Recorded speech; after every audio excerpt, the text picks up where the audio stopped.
Commissioner Smith? Here. Commissioner Pauly? Here. Commissioner Mum? Here. And Mayor Neely. Here, thank you. If you'd all stand and join me in the flag salute. I pledge allegiance to the flag of the United States of America and to the republic for which it stands, one nation, under God, indivisible, with liberty and justice for all. All right. We've got several items here. Scott Archer is going to talk to us about our upcoming summer concerts program. And also our upcoming movies program. Yeah. Well, thank you, Mayor Neely. And so we are once again offering our Summer Concerts in the Park series at Carnegie Library Park. They will begin on July 12th, and they will run for every Thursday night from there and through August 23rd.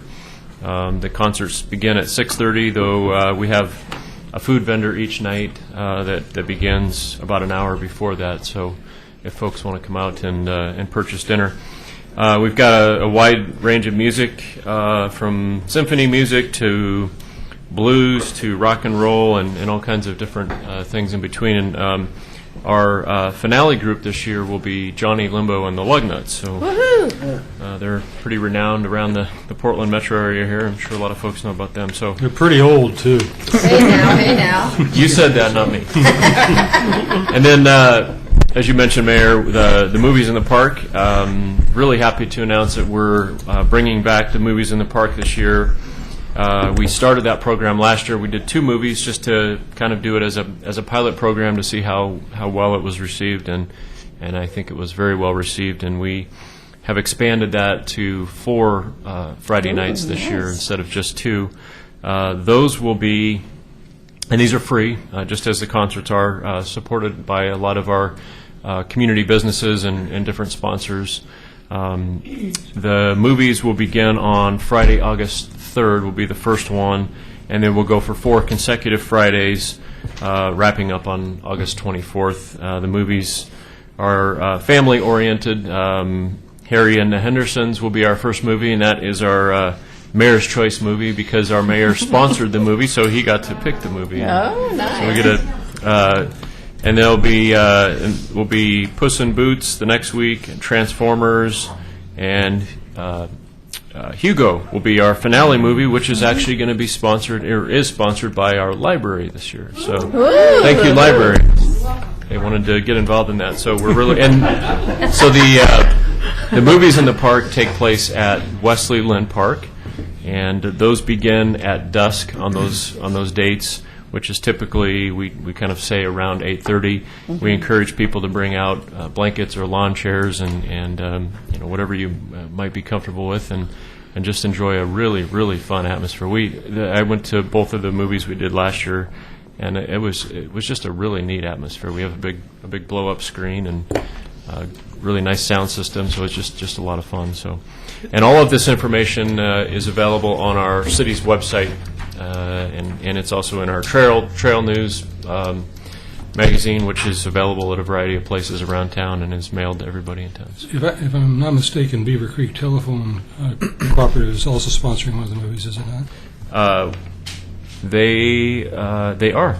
Okay. Yes. Thanks for mentioning that. I think every single one of our concerts has a business sponsor, and then you have individuals that contribute, I think, $2,000 or more to actually sponsor the overall event. So it's a tremendous contribution that various businesses make here in both the concerts and the movies programs. So. Yeah, we couldn't do it without that. Right. And our level, and it's really quite amazing. Our level of sponsorship over the last 3 or 4 years has gone up every year. So with our economy being kind of what it is, we've actually increased our sponsorships from what we were doing before. Of course, we made you do it.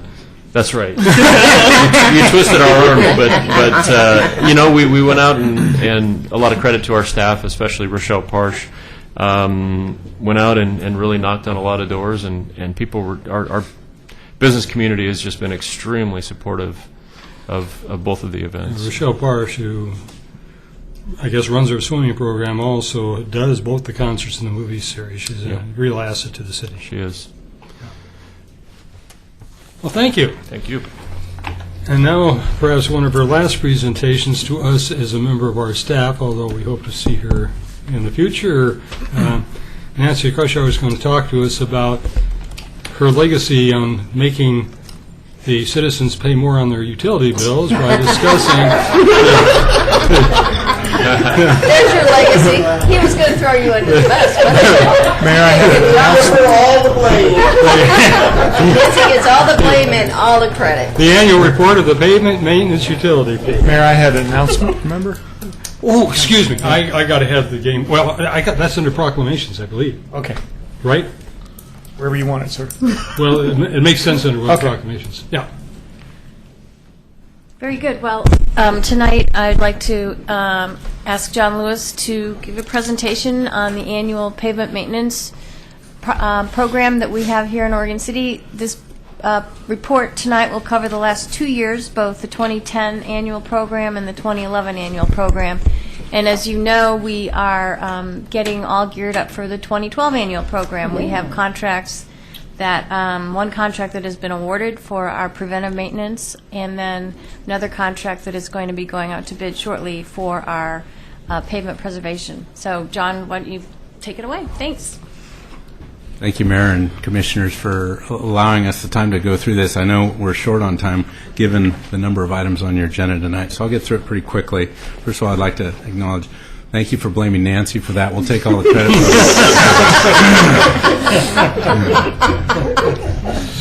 it. So, as you may recall, or may not recall, this pavement maintenance utility fee was established through a ordinance that you adopted in 2007. Part of that not only adopted the way in which we collect the fee and calculate the fee and why we have the fee, it also suggested that we do, or required that we do, an annual report. So the last report we presented to you was in 2009. We missed the 2010, so we've combined the two into one report.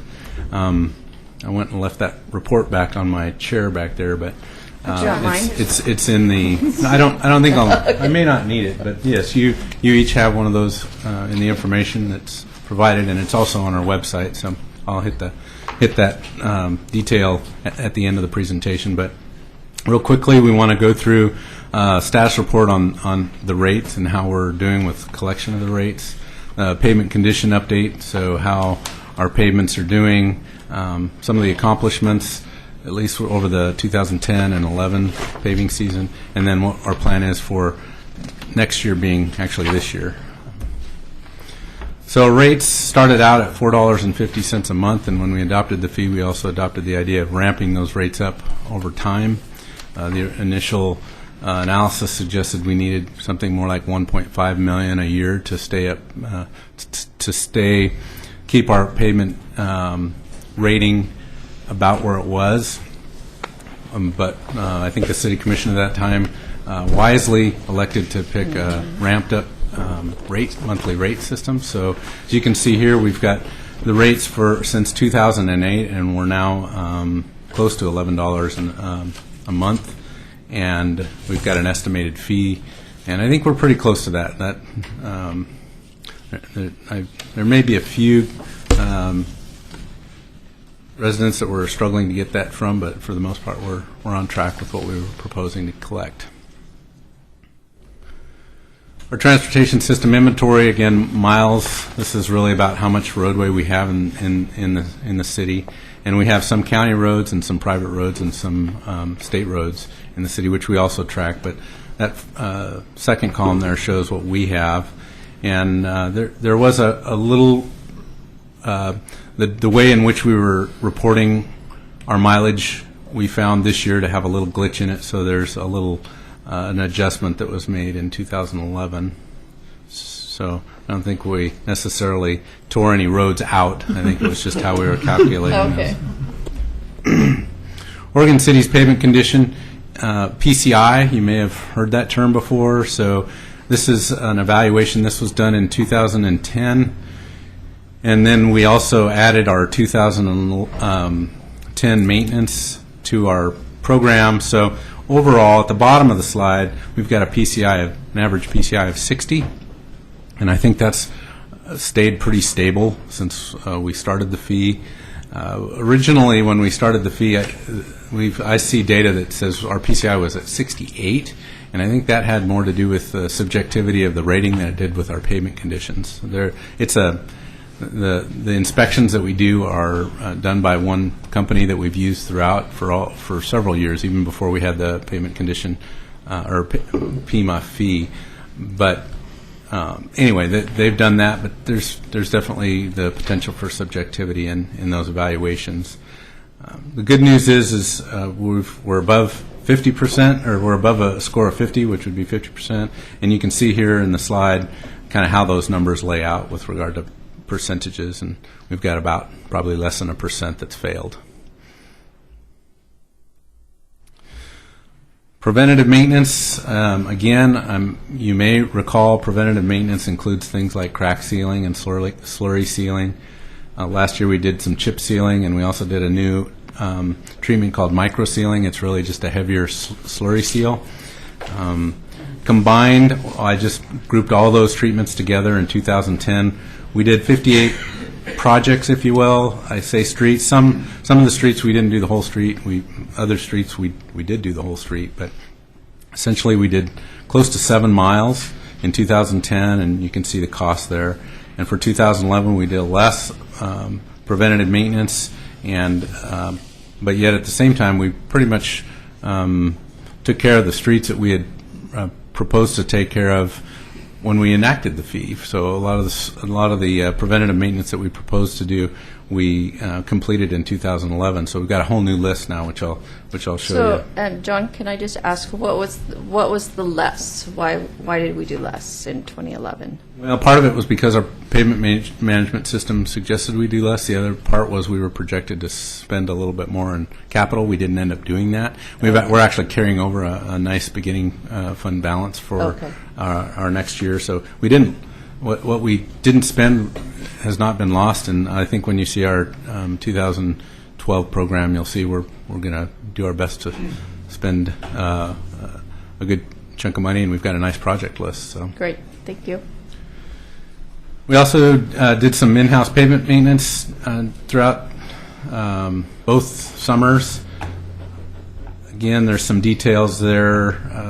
Our paving crew, we've borrowed equipment.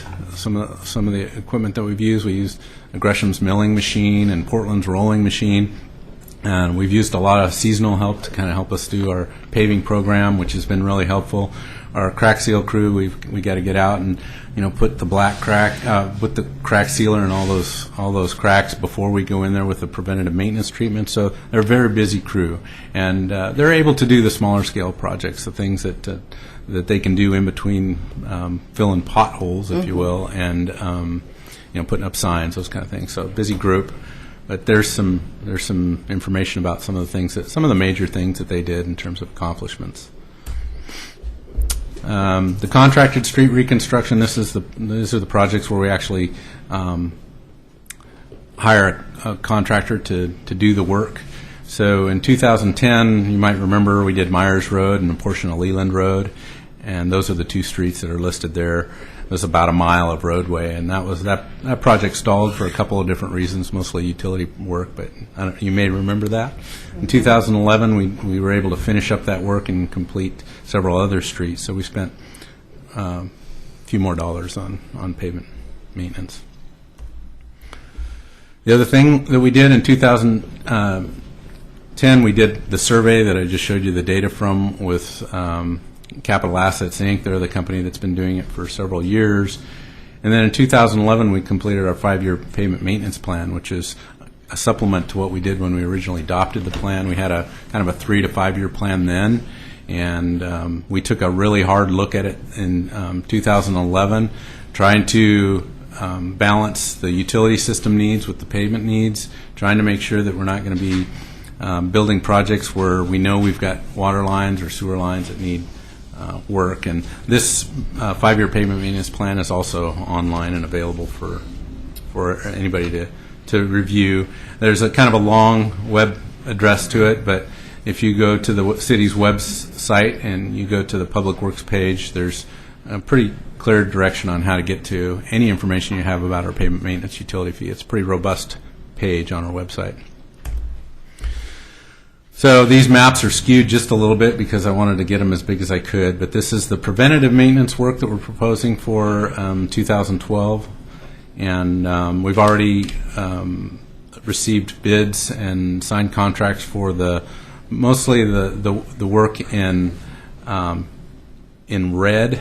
So that represents the slurry seal. The purple lines are the chip seal, and the green lines are what rehabilitated lines. So this, I guess I missed this before. So this does show some of our rehabilitation work, or shows all of our rehabilitation work on it as well. I've got another slide that's specific to rehabilitation, but so the red lines are the ones that we have a contract for, and I think we've actually awarded that contract, and already I think it's about a $137,000 contract with a company that's done the work for us before. The purple lines, we were planning to do some chip seal, so Holcomb Boulevard was one of those. We're not sure right now if, what we're hearing from the county is they're not planning to do any chip sealing this year. So we use the county to do that work, and we may not, so if they're not going to do it, we may not be able to talk them into doing our little street, but we'll keep working on a solution for that. We'll probably be doing a lot of patchwork. We're going to do a lot of patchwork along Holcomb anyway, So this map represents our reconstruction work for 2012, and I will point out that Division Street and Malala Street are shown on this map.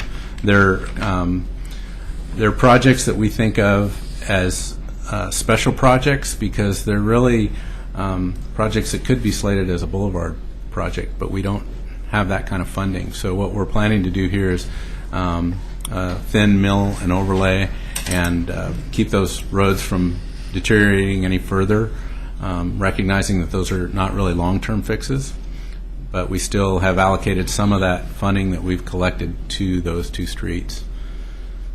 Thank you for Division Street.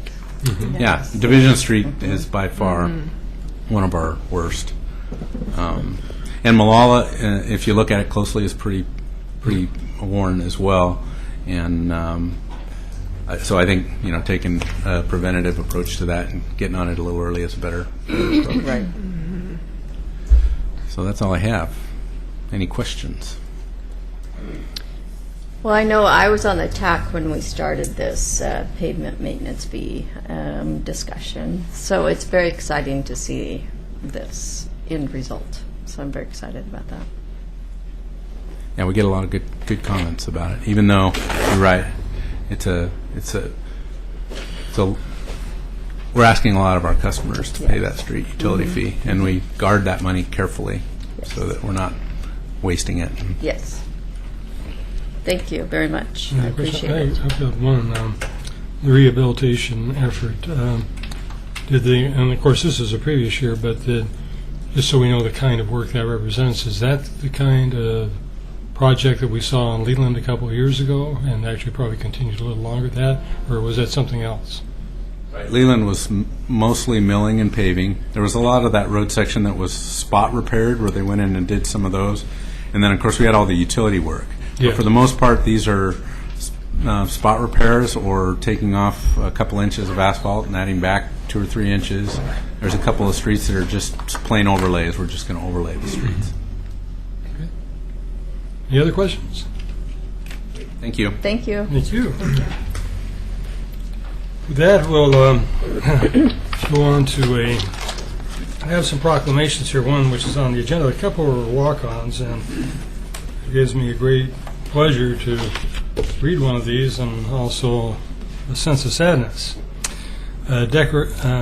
We're declaring June 21st, 2012, David Wimmer Day. Oh.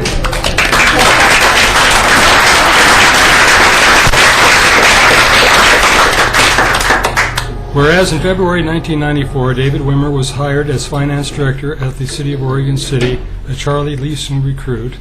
And whereas David served diligently, enthusiastically, efficiently, and effectively.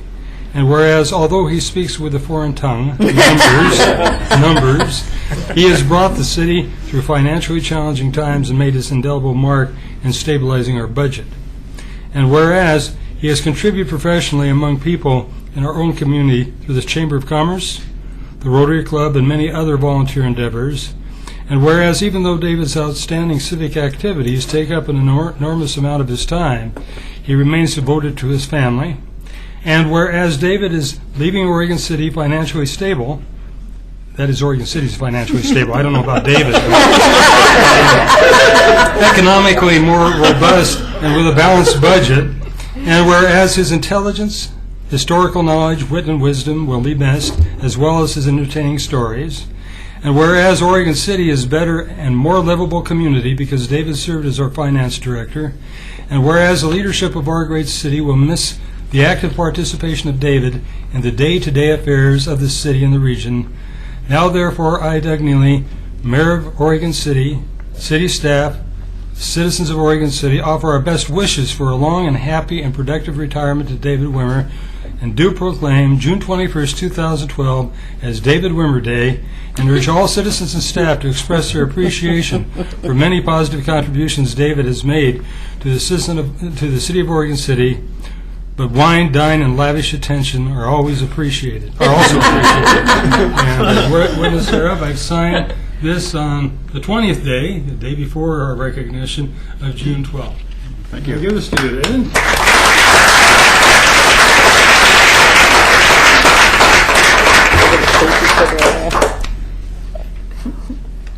Thank you. Get up there in front of everybody. David, I'm presenting this to you. I've mentioned this on a couple of occasions, but I came onto the commission, I think, maybe about 3 years after you were here.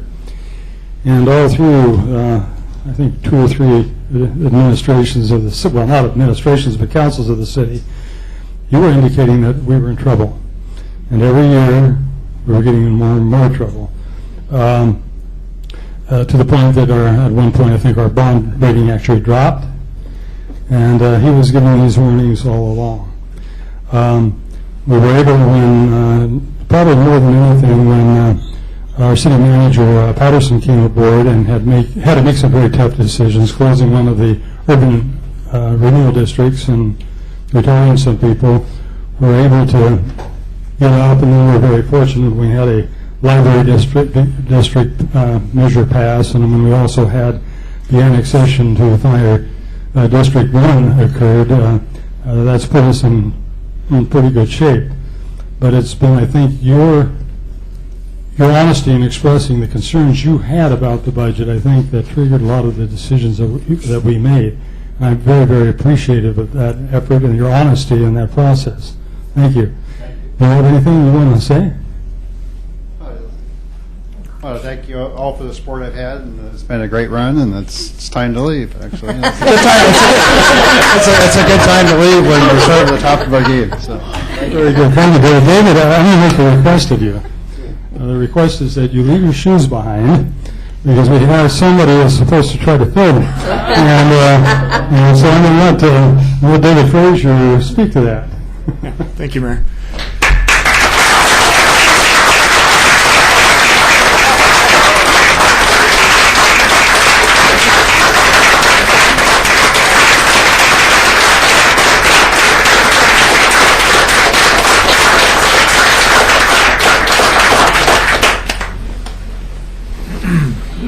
Mayor, You're going to take David. You're going to take David's shoes and hand them to somebody. Anything? you might need him to walk somewhere. Before I introduce our new finance director, I also want to mention that this night we are having our last council meeting with David, of course, here, and we also have our last council meeting tonight with Nancy Krushauer, who's seated to my right. And together, these two people have served 35 years in Oregon City. That's great. And when David came, I believe we had about a $3 million fund balance. I wasn't here, of course, but it was just a couple of $1 million in fund balance, and the city was virtually broke and could just barely make payroll. Today we have more than $20 million in our reserves, and we are financially stable, and we have a AA bond rating. And so that is a testament to his leadership. And then a word about Nancy. She's not retiring. She's going to go help Wilsonville do great things. But on her way out of here, just stop and think for a minute what your infrastructure in the community was like 16 years ago. And just as a numbers guy, I mean, it's way beyond tens and tens of millions of dollars of infrastructure projects that Nancy has done for this community. So please join me in thanking Nancy. Yes, thank you.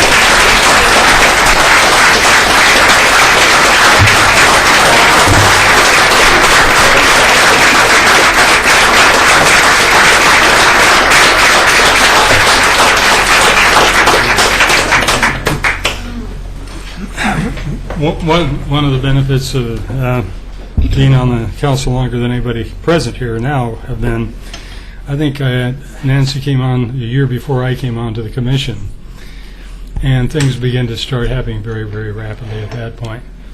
The first major project that I remember, although she was involved in issues dealing with steep slopes, Title III ordinances dealing with wetlands and so forth, one of the big public works projects I remember was our project on Beaver Creek and Highway 213, which is a very bad intersection.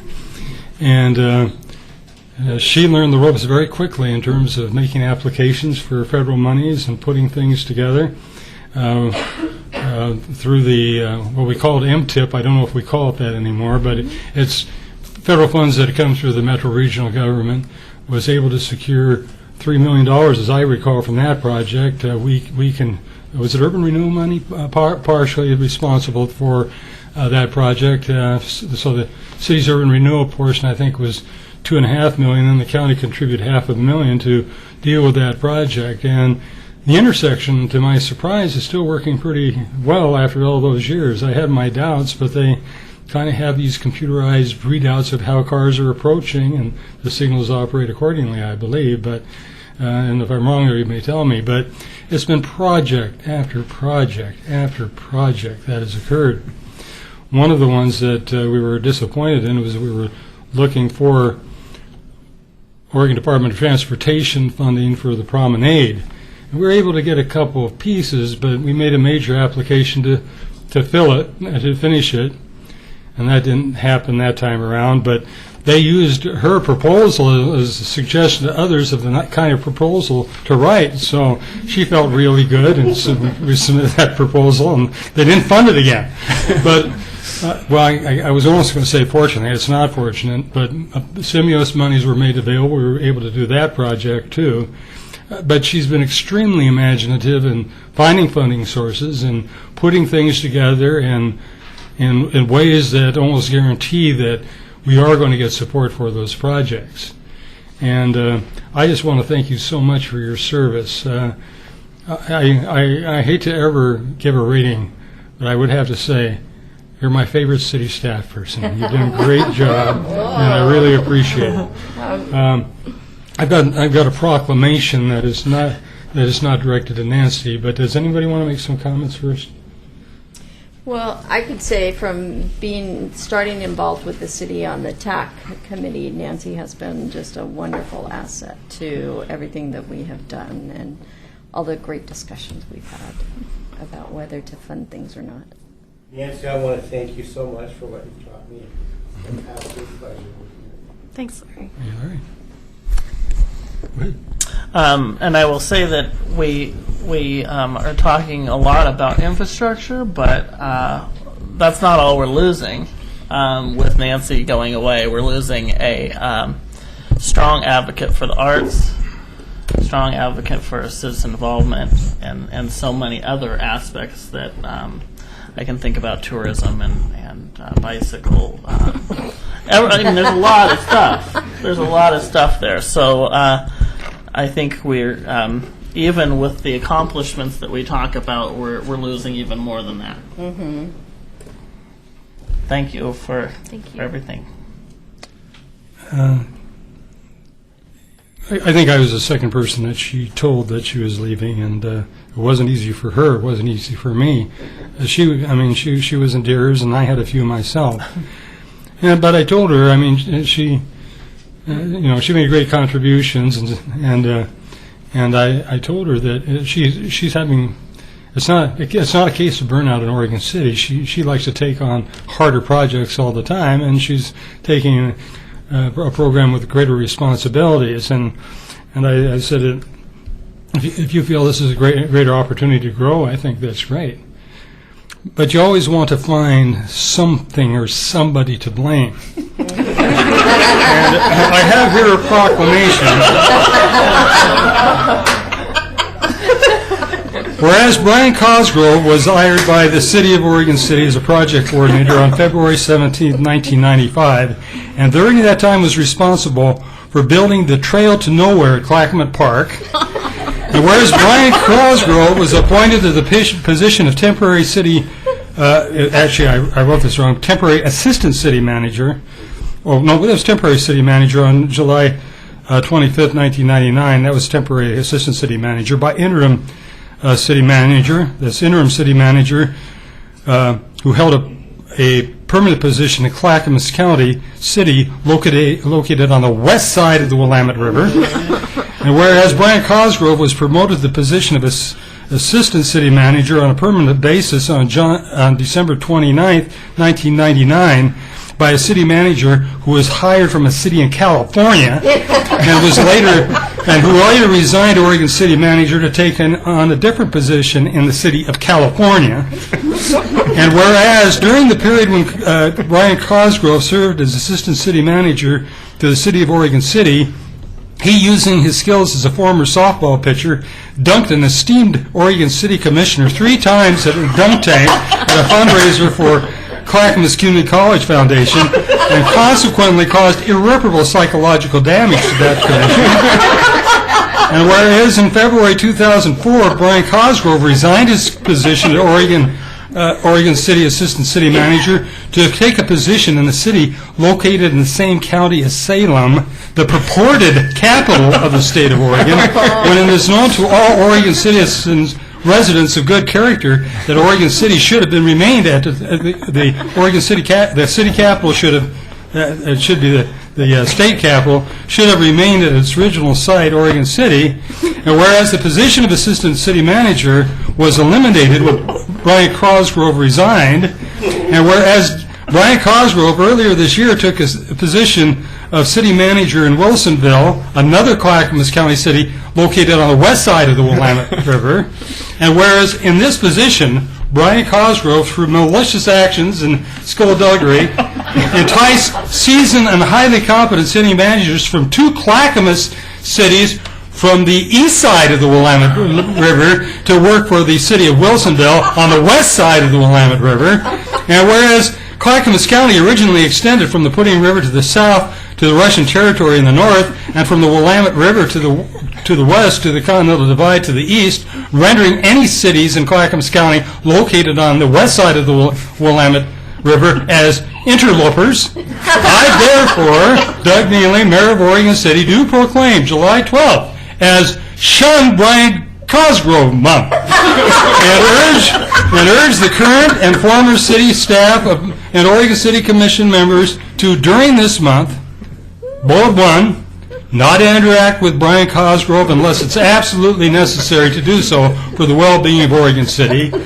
And bullet 2, if it's absolutely necessary to meet with Brian Cosgrove, then, if practical and possible, have the Oregon City's attorney present to assure communications reflect the spirit of this proclamation.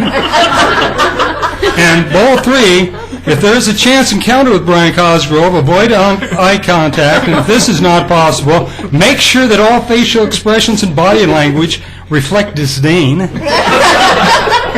And final bullet, not use Boone's Bridge over the Willamette Valley for the sole purpose of going to Wilsonville from Oregon City or returning to Oregon City from Wilsonville.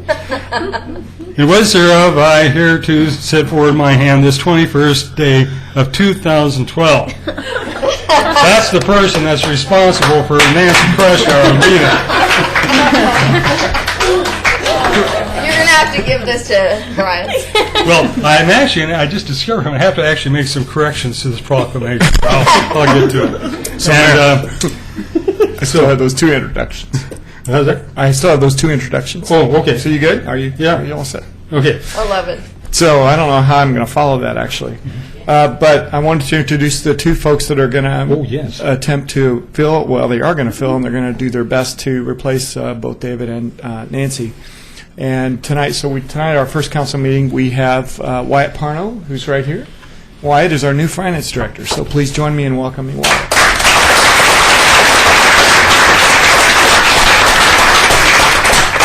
And then most of you know, I'm not sure the community knows, but John Lewis has been on our Public Works Department for some time, and John has stepped up and will be serving as interim city manager until I decide what to do about that. City manager? I'm sorry.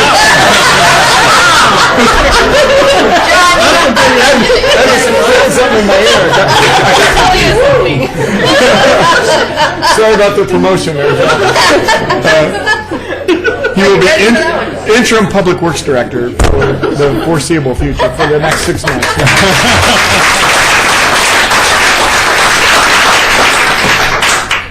That's all I have. Okay, now we have a proclamation that was in fact on our agenda, written on our agenda, and it's recognizing Parks and Recreation Month for next month. Whereas parks and recreation programs are an integral part of communities throughout this country, including Oregon City, and whereas our parks and recreation are vitally important to the establishing and maintaining the quality of life in our communities, ensuring the health of all citizens, and contributing to the economic and environmental well-being of the community and region. And whereas parks and recreation programs build healthy, active communities that aid in the prevention of chronic disease, provide therapeutic recreation services for those who are mentally or physically disabled, and also improve the mental and emotional health of all citizens. And whereas parks and recreation programs increase a community economic prosperity through increased property values, expansion of local tax base, increased tourism, the attraction and retention of businesses, and crime reduction. And whereas parks and recreation areas are fundamental to the environmental well-being of our community, and whereas parks and natural recreation areas improve water quality, protect groundwater, prevent flooding, improve the quality of air that we breathe, provide vegetative buffers to development, and provide habitat for wildlife. And whereas our parks and natural areas ensure the ecological beauty of our community and provide a place for children and adults to connect with nature and recreate outdoors. And whereas the House of Representatives, U.S. House of Representatives, designated July as Parks and Recreation Month, and whereas Oregon City recognizes the benefits derived from parks and recreation resources, and whereas Oregon City has numerous parks, open spaces, and natural areas owned by Oregon City, Clackamas County, Metro, and neighborhoods, I therefore, Doug Neely, Mayor of the City of Oregon City, do proclaim July 2012 as Park and Recreation Month. And the witness thereof, I am signing this today, June 20th, 2012. And with that, we'll get down to our regular business, and we have a long agenda. I think some people are aware of that. And what we're going to now is to go into a period of citizen comments for items that are not on the agenda. And I'll take a look here at my on the floor, and I don't have anybody to speak to items that are not on the agenda. And before somebody has a chance, I'll quickly switch and go to the next agenda. The first thing is that we have a public hearing, resolution number 1219, transfer of appropriations for fiscal year 2011-12, and I assume it's going to be one of the final duties of our finance director, Mr. Wimmer. Thank you. I got David Frazier listed too, but you're letting him do it, right? Okay. We actually have 4 public hearings. I'm going to just speak a little bit briefly about each of them before we get into them. Normally, we don't have the transfer of appropriations on here, but Nancy and I, every few minutes, I'd send her up an agenda item, and she'd give me a resolution number, and our sort of numbers got out of what the sequence was, and so normally we would have transfer appropriations on the consent agenda. So anyway, put it here more as it logically flows. It doesn't. The appropriations transfer does not need a public hearing, but it doesn't hurt to have it. It was just the order they came in. And the supplemental budget also. You may recall about a month ago I had a bunch of these things, and I went on my fishing trip up to Diamond Lake a couple weeks ago, and I was sitting in the back of the truck I took my general ledger with me, and I found a few more things by the time we got to Diamond Lake. So they're just pretty much minor things, but they're things that keep us within budget compliance. And the third item is our big one, adopting the budget. Then the fourth public hearing is one you see every year, the formality of the state. Sort of an antiquated thing. We have to have a public hearing and say you want to receive state revenues. So anyway, beginning with the first one. Let me ask a question, if I may. Yes. Can we combine a subset of this and open it to a You public? could do 1 and 2 together, and then I was 3 going and to 4 for all practical purposes as well, say, okay, later. all right, go ahead. 1 and 2 first. Okay. And actually, on number 1, I found a little mistake on the budget adjustment form, that the increases and decreases are all the same, so it's basically the substance is fine, but the beginning, the contingency number for Fund 512, which is a street SDC fund, I listed it, and I picked up a number above it at $228,000. It really should be $1,389,000. So we're just increasing and decreasing by $20,000. I just had the end posts incorrect, so Nancy has a corrected version. I don't know if you all have that. The other items are, the first one was some police items that came in after the last budget. The second item is just to make room for some contract service fees, I think, in the sewer SDC fund. We may not actually need them, but I just put an little bit extra money in there. And the same with the third one was for some of the construction projects in the Parks SDC fund, just give a little extra room to cover the capital projects that happened there. You want to talk about the other one too, the supplemental budget item? Yeah, we can go ahead and do Okay. that. I just want to be clear, the things we're talking on this one here, these are basically adjustments for the current year, is that right? Correct. Yes. And sort of ironic that you and I used to always go around on these things. Why can one side increases be larger than the decreases, or vice versa? We have one of those here, the very first one. Remember, you and I used to go spar on those all the time? Yeah, I do. Anyway, we're both mature, we understand. Yeah. So the supplemental budget item, again, it's a small one, but because of, I've mentioned before in meetings, that just the size of the number doesn't determine whether you have to have a supplemental budget or not. It's for the percentages. And this was just an in case some of the Granica stuff that Nancy's been working on real feverishly the last few weeks. Some of it, we're just anticipating if it does come in before the end of the year, we're covered. And we also increased, you'll see in the next, when we adopt our other budget, the 2013, I have it provided over there too. So whichever year it comes in, we're covered. So those are the first two. I'll ask, first of all, among us, do you have any questions on those first two items? No. We'll go ahead and open a public hearing if anybody wants to comment on those. Seeing none on the floor, we'll go ahead and proceed then to our third budget item, and that's a resolution adopting the budget for 2012-13. Yes, this is the big one that we adopt the budget, we make appropriations, and we impose the tax and categorize the tax. These are all very stipulated things in budget law. And we give this to the assessor when we're done, and then he assesses the taxes for us. As you recall, we had our budget meeting in April, and we made one little $7,000 adjustment at that point to reflect what had happened in the OCCIT granting process. Mm-hmm. I have 5 little things that on here where we've changed from the approved.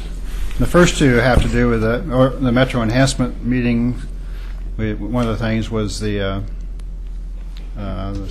city cleanup. The Right. committee decided it wasn't really appropriate for the civic or the Metro Enhancement, and so I was looking around, and it seemed like to me like the city cleanup fund, which is the garbage franchise fees, seemed like it was an appropriate place to put it, and it has extra money, and so that's that. Then we also that night we ended up giving $10,000 more than what I had originally put in the budget. I think I said we had $110,000 to grant, but I only had $100,000, so I know we actually increased it by 28,000, but that's why that number is different than the 28,000.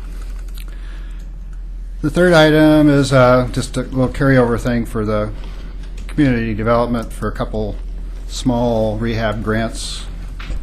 Fourth item, this again goes back, this is just like the supplemental budget item that we talked about for the Granica stuff that's going around us here in the room and in that system. And the last item was Nancy Kreishauer had a little bit better information on some, let's see which one, street STC fund projects.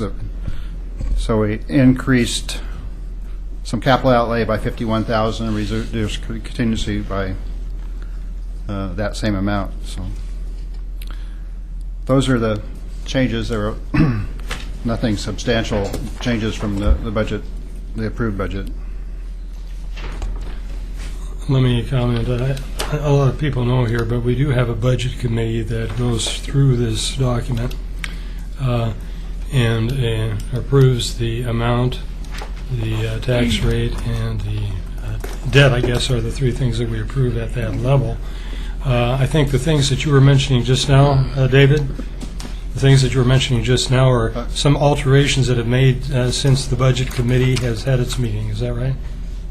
Or not? These five that I just did are, Yes. yes. Yeah. So the budget committee, and that includes all five of us, and then 5 citizens members, passed on this budget. And what he's done here is just specify some rather minor changes that have happened subsequent to that budget committee meeting. I am going to ask the city manager to comment on a couple of funds that are fairly new, one for the library fund and one for the Ermitinger House. I don't know that there were line budgets items before, but they are now. And would you care to I believe speak to that? library was, actually. Yeah. but- Was it? Yeah. But the Ermitinger House is a project that the city is nearly has enough money now between grant allocations, which have been pretty substantial, over 100,000 now in grants, and then the city that's been on the council's goal, the commission's goals for the last 2 years or so. And so we finally created a line item for just that project. And so when the house is completed, and the restoration is complete, there may be a lingering line item there for maintenance, but that at least there will be dedicated funding for that can't be used for other purposes. So, I just make one comment on the library because, we have 3 sites that we've been looking at, but all of those involve negotiations with property owners, and so those are things that really can't come forward in our discussions while we're in those deliberations, and those are matters for executive session discussions. I think sometimes people feel, gee, you've been in the Carnegie that long, are you doing something? The answer is yes, we are. But it's a rather time-consuming process, and much of what we do in terms of trying to get a hold of purchase property has to be done through a negotiated process that we just can't talk about publicly. yeah, and it might be some solace to library supporters to know that every day that our library is in the Carnegie is a day that we save more money toward the construction of a new facility one day. So we're literally saving as we go. And I don't think we're waiting because of that, but we are making use of that time to make sure we have even more funding for the project when it's time. So are there any public comments here?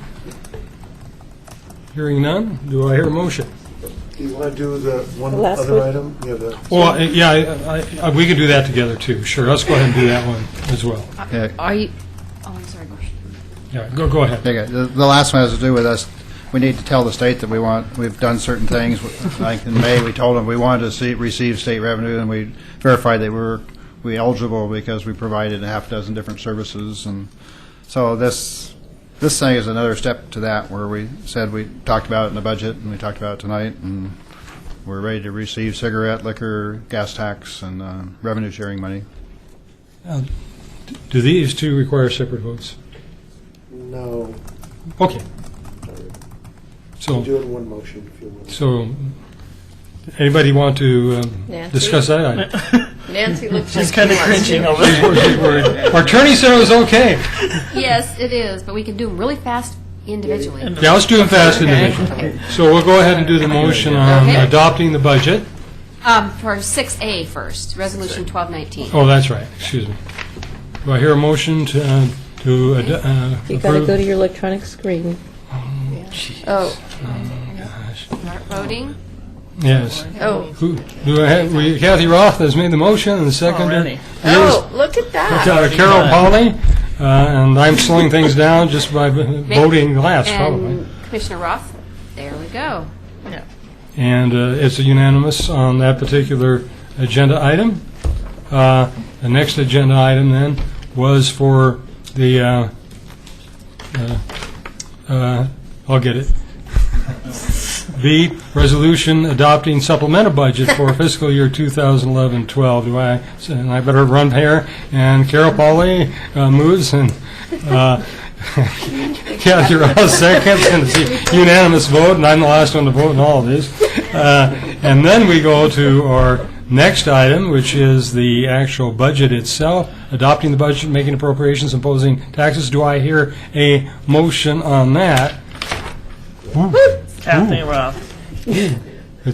Nothing's happening. Oh, yes, it says. Kathy there- Roth has moved, and or is that the previous one? No, that was it. Okay, as Kathy Roth, Betty Mum, and I just voted, and so pretty soon there will be a tally coming up. And there We're it still is. getting used to Unanimous. this electronic You guys are stuff. doing good You know, tonight. we used to talk about these complicated motions, and we're barely making them, and all the votes occur. And is this legitimate? It's fine. No one out there knows what's going on. Mr. Mayor, I just wanted to make sure you opened and closed the hearing on the last item. Okay. And the last item is resolution, I think I asked on the former ones, Resolution 1217 declaring Oregon City eligibility to receive state shared revenues. Is there any public comment on that? Do you want us not to do that? Well, we're waiting, and I hear nobody speaking up, so we already have the motion made before I close the public hearing. And moved by Carol Pauley, seconded by Kathy Roth. And again, I'm the last person to vote. And eventually it'll, you are. Oh, good. And again, unanimous decision. Can I say something? Yes, you may. Yes. I thought that we agreed that we would state the motion out loud. Yeah. Yeah, I think we have to. Because I don't think anyone in the audience knows what we're doing, and Do we? it really bothers me. Yeah, it does me it too. really bothers me. So I think if you're going to make the motion, you need to say it before you hit the button, at least until we get. Yes, we have talked It about really, that. also it goes from a too public quick. records No one standpoint. out there really knows what we're doing, and we're just sitting here, and then there's a decision. And I know even when we read the decision at the end, everyone knows how we voted, but it's bizarre. It is bizarre. I agree with you. I agree with you. All right. I think that's a great idea. And that was the concern. I said, "Is it okay?" And he said, "Yes." But we need to go through the formal process, and so David Wimmer.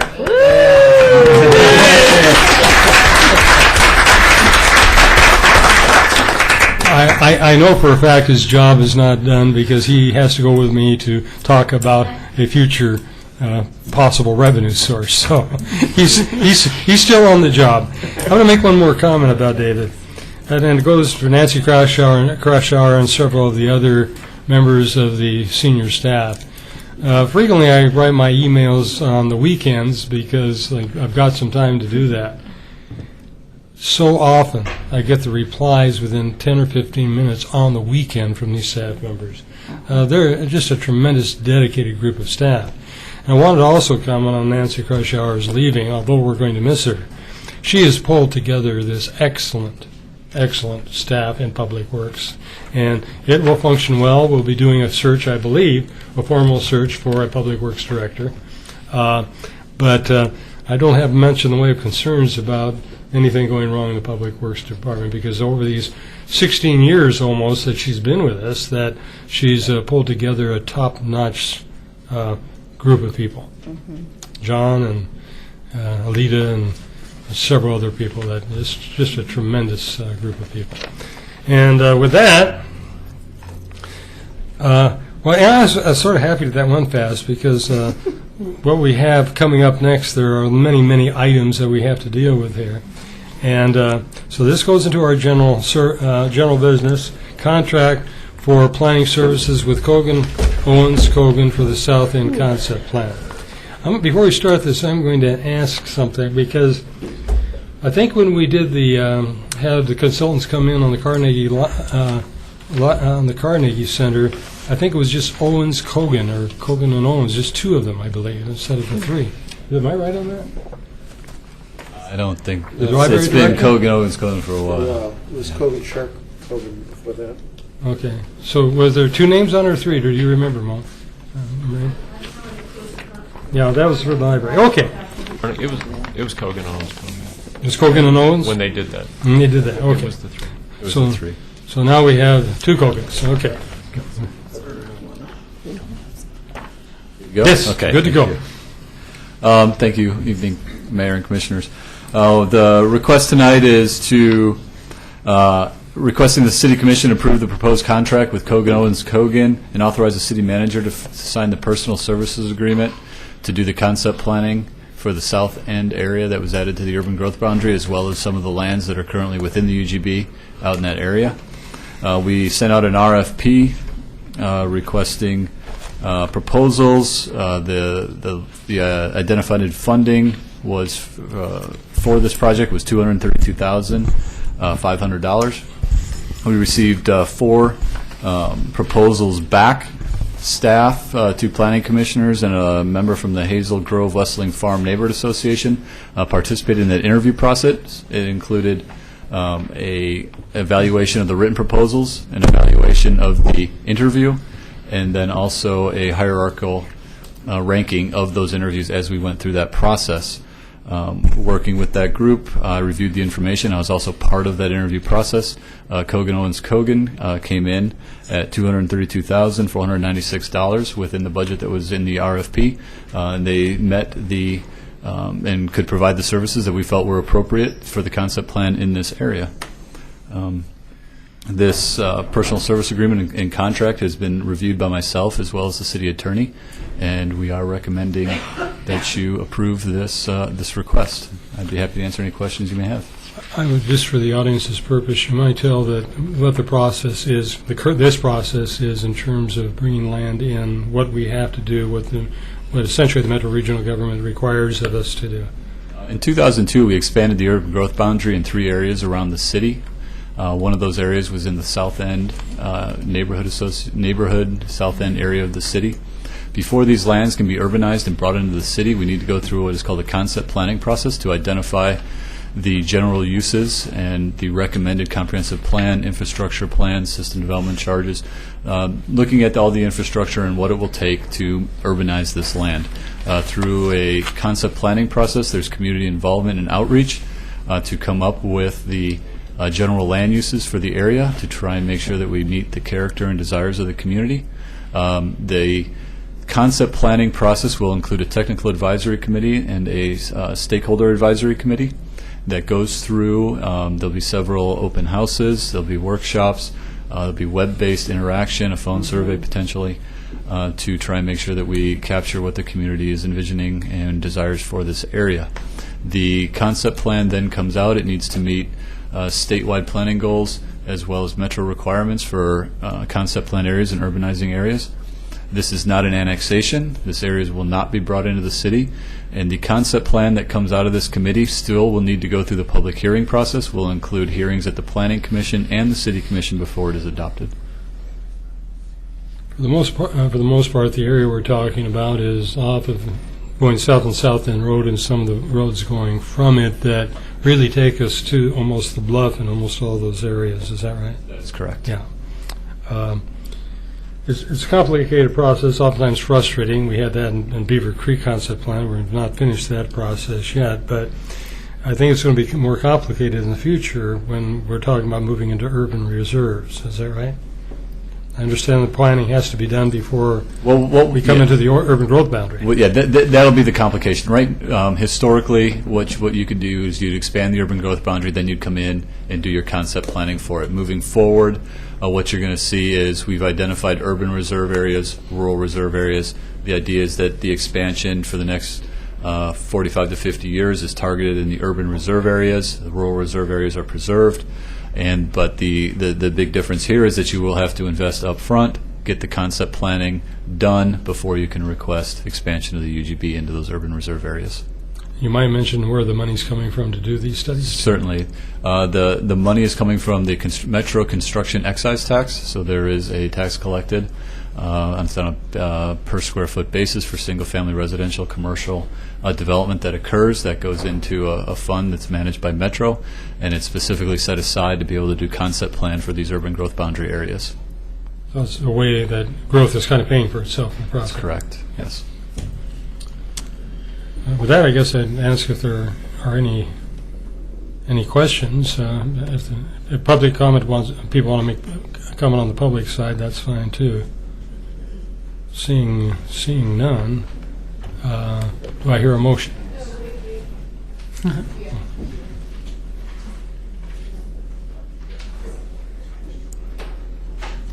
Okay, we have somebody. Did you want to speak? You want to come up here? Yeah. You have We'll still need to have you come up.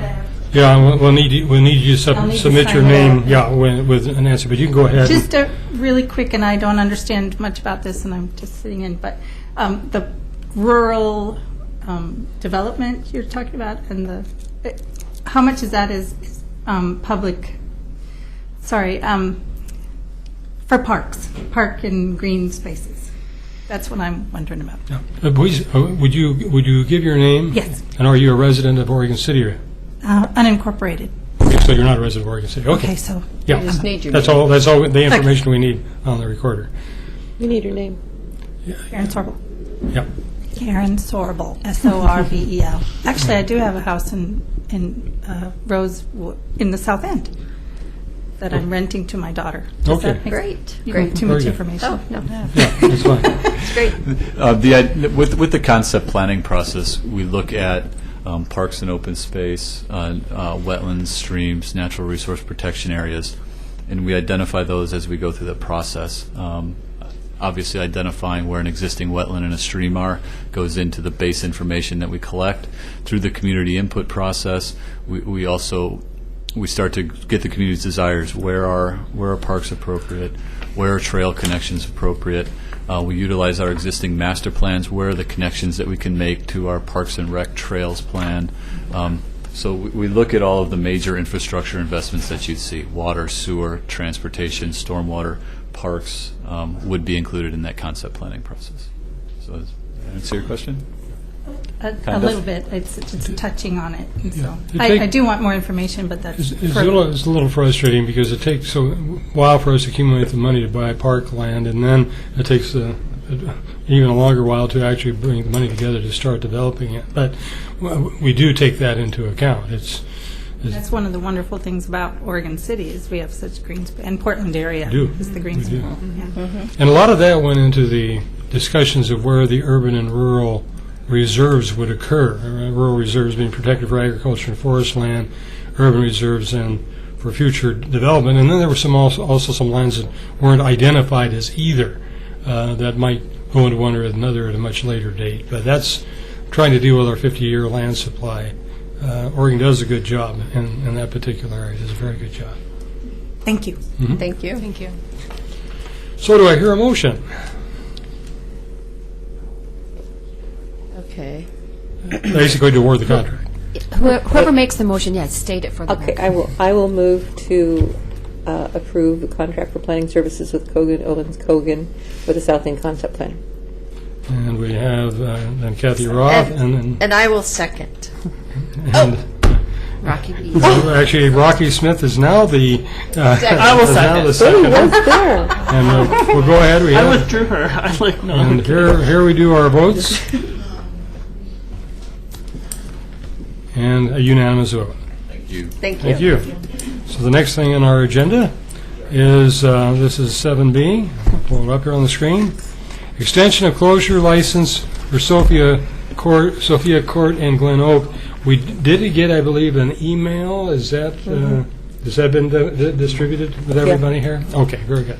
And we'll go to public comments after we've talked about this. Yes, Katie, you're the person. Thank you. Thank you, Mayor and Commissioners. My name is Katie Riggs. I'm the assistant to the city manager. I will be presenting the item 7B. In 2006, citizens of the Carrington Place signed a petition to request the closure of the pedestrian access pathway between the Glen Oak Road and Sophia Court. The City Commission at the time decided to temporarily close the pathway at the end of the 2006-2007 school year. In July of 2007, the budding homeowner at 19925 Sophia Court was granted a 5-year temporary license to install fencing and gating to temporarily terminate the use of the public pedestrian access easement by others. This temporary license is due to expire on July 16th, 2012. The licensee is requesting an extension to this license. Public notice has been sent out to the CIC, Caulfield Neighborhood Association, and the surrounding neighbors. Also, like you mentioned, there was an email comment that did come in that I forwarded to all of the commissioners and the mayor prior to the meeting, and I would like to take this time to enter this into the record.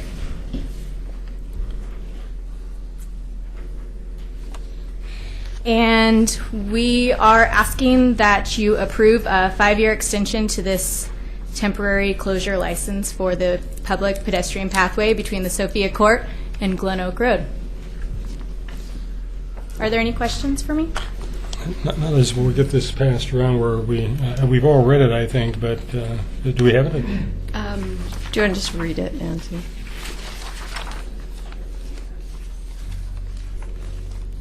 The person that sent the email, are you here by chance? What's the person's name? Wendy Gibson. Is Wendy Gibson here tonight? It's one paragraph. Yeah, go ahead. This email is in regards to the public notice for extension of temporary closure license of Sophia Court Pathway. When the license to close the pathway was originally granted, this decision was adamantly opposed by those residents requiring access to the high school from Glen Oak Road and Fairway Downs. In the opinion of the City Council appointed at that time, there was adequate access from Glen Oak to Oregon City High School via the vacant property owned by Sequoia Development. Since that time, townhouses have been built restricting the access to the high school from the homes on Glen Oak Road and Fairway Downs. Providing access via the pedestrian pathway was required per the City Planning Code, and closure of this pathway has always been illegal. I would hope the current City Council would take this into consideration and reopen the pathway for the community rather than accommodating a few homes located on Sophia Court. Thank you for your consideration, Wendy Gibson. That's a good comment. I'm pulling up the map here, and our map, I don't know, extends that far down into the to the area that she was mentioning. I believe there is access on roads from, and actually I'm probably going to ask, I see we got members of the Caulfield Neighborhood Association here too. If they discuss this item, I think I might want you to come forward. I don't know if you discussed it or not. Does that come to your neighborhood association? Mayor, they're the ones that initiated the contact with us to make this occur. Make this occur, okay. You know your neighborhood pretty well, and I'm going to ask you, because I do have some questions about it. I'm Larry Hanlon. I'm the Vice Chair of the CIC, and I'm the Chairman of Caulfield Neighborhood Group, and I live on Sophia Court. We don't want the trail open because we've had a lot of drug activity there. I've worked real close with the school to maintain the relationship we have with the existing path, which goes through the Sequoia development just fine. From the police department standpoint, I'm speaking for you. You wouldn't be the first. Is that It is much easier to control the access to the school due to the fact that the time that the kids are not under supervision is very minimal, whereas the path behind the Mueller's house, we had all kinds of things going on back there that we just can't have. And I strongly recommend that we extend this. Let me ask you, was this a discussion point at one of your meetings too? Oh, yes. And it's the school, we've had wonderful success with maintaining the problems that we used to have at the school. Through the whole school year, I haven't made one complaint to the school about the behavior of the children, which wasn't the case last year. Can I just mention that there is a map pulled up for the public to view and the commissioners and the mayor as well. Right here is the house 19925. The pathway that is temporarily closed goes along this access right here. And the pathway that Mr. Hanlon is currently speaking about that is open is right here. So this is an access right here for the, it's the access that was mentioned in the email that is the other access that they use when they close this. Is this a city easement then? I mean, Yes, it is. It is a city easement, okay. So this alternative path Yeah, will not be alternate. closed? This will not be closed. Okay. And excuse me for interrupting you. The construction will be really close to being finished by the school year, so it becomes a non-issue. Okay. And then I have to say for the developers of Sequoia, J.T. Smith, they've done an excellent job with the maintenance and the cleaning of that facility where there's not open nails and boards and that type of a danger out there. And from the police department, are you aware of any problems that we're having? No. With that path? I think we've done an excellent job together to alleviate that. It was a nightmare. We just had a drug bust in that very area. What, Mrs. Bueller, when was that? About a month ago. So we certainly, as a neighborhood, we can't have that kind of thing going on. Right. So can you show us once again, or me at least, the old path that's currently being closed? Yeah, it's right here, as you can Okay. see, next to the 19925. Okay. And I can actually zoom in on that. Let me just actually pull this. Oh, it's okay. Are you sure? Yeah. Yes, I can. And that goes out to Glen Oak. Yeah, so if I move it this way, Oh, this I is see. actually Glen Yeah. Oak Road right here. Yeah. The pathway actually goes all along this way, all the way through there to the... Is this map expandable to the right, to the left? Thank you. Yeah, bring it, if you bring that up. Okay. Because Zoom what out a I'm little wondering Yeah. about, Yeah. Or can you X out of the map? no, I don't want her to X out. No, this little square over Okay, there. so there's actually there is a road right here, but there's actually oh no, that is the road. Yeah, so they would walk down to this road right Okay. here and around to this pathway here. Okay. Currently, there isn't development right along here, so you could walk right along here to right there and around. What I think is important, though, is that we have easements that are owned by the city rather than people walking across private property, which would be the case. Right. This is the access here. Good. I'm going to ask you a little challenging question that you probably can't answer, Mr. Hanlon. What happens if we have the same complaints occurring on these easements? The point is, we do need the access, and we dealt with this piece, but the point is that it is a very large development, and if we get complaints about activities on these pathways, it's going to be a far more complicated route for a student to get to the high school from these neighborhoods. We're not going to have those complaints because the school's on top of it. Okay. The police officer that is dedicated to the school, I think he's got ESP or something. He's there. And the school has a little golf cart that travels around and takes them back to where they're supposed to be. So I would also point out that if you look at the old one, it's real close to the houses, and if you look at the new one, you have to go through like two houses, and then you're going to a street, and you're walking down a street, and then you have to have more public access. You're going to see more public out there on the street. Well, yeah. I think that with the temporarily closed, I think with the temporarily closed pathway as well, there's kind of a little bit of a hump. It kind of goes up you can't really see it in this map. It kind of Yeah. goes uphill here Yeah. and then drops back down a little bit. I think that was part of the problem was the visibility from Yeah. one end Right. to the other. It's Right. quite a The long trees. pathway. Yes. Whereas from here, this is a little bit wider. There's not as much shrubbery and bushes, and you can distinctly see from one end to the other of that pathway there Right. at this point. The school has been very cooperative. The student council has even gone out there and picked up cigarette butts and helped to police that. Yes. So this is the current path that we're looking at is city easement.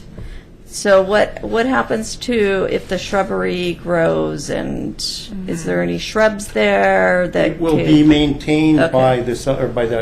by the J.T. Smith owns that property. Okay. And it's under a landscaping contract to avoid Okay. that. Okay. And I can't speak for him, but the gist is that there'll be a little park right there. Okay, Because it's not a buildable area right where that path is. I see. I could be wrong on that. Yeah, But but that's the way it stands today. I think it's a better pathway because there's more visibility for the children to not be in so much trouble. That would be my hope. But I did have children too. I don't see anybody from the public wishing to comment on this. Do I hear a motion? Okay. Do I hear it? Before you push buttons, do I Okay, hear a so- motion? Move to approve a 5-year extension to the temporary closure license of the public pedestrian I can't get- pathway between Sophia Court and Glen Oak Road. Do I I have a can't second? get there. I can't get there. Move to second. Carol Polly has It's already seconded. Oh. And now we'll wait for our ability to vote. And, That was quick. and there we all are. Unanimous vote on that particular motion. You're seeing that all on the screen now, which you couldn't before. And I presume something that's somewhat related, a license with Carrington Place Homeowners Association to allow landscape maintenance of Sophia Court, Yeah. Glen Oak Pathway. Yeah. Now, this is the one we just talked about. Yes, this is the temporarily closed pathway, which you have now extended for 5 years. It will 5 years. remain closed. And the Carrington Place Homeowners Association would like to take over the landscape maintenance of that area. If you look, let's see. Okay, well, if you look here where let me zoom in a little bit.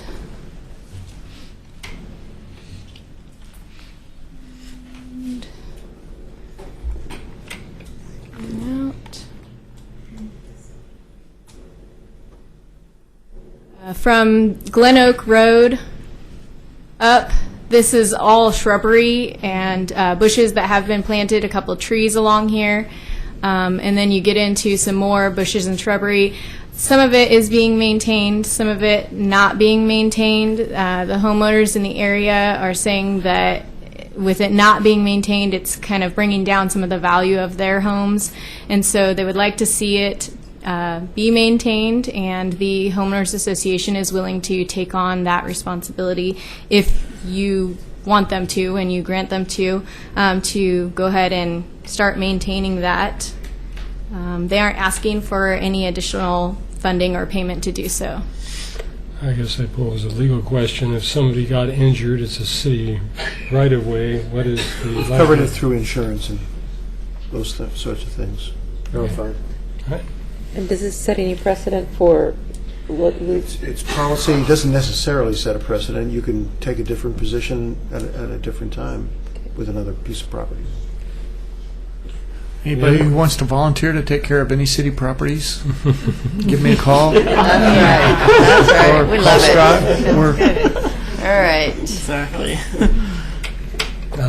I presume. I presume that not just anybody is going to be permitted to do it, depending on what they wanted to do with that We'll property. let them, maybe. Yeah. Do I have a motion to the effect of granting a license?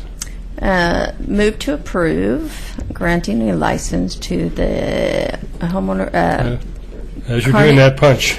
Carnington Place Homeowners Association to allow landscape maintenance of Sophie Court / Glen Oak Path. And a second? Kathy Roth. Then with that, again, a unanimous vote. And that was Okay. quick, too. Woo-hoo! Okay. Next item on the agenda. Amendment to Clackamas Cable Access Board IGA with City of West Lynn to accommodate West Lynn's withdrawal.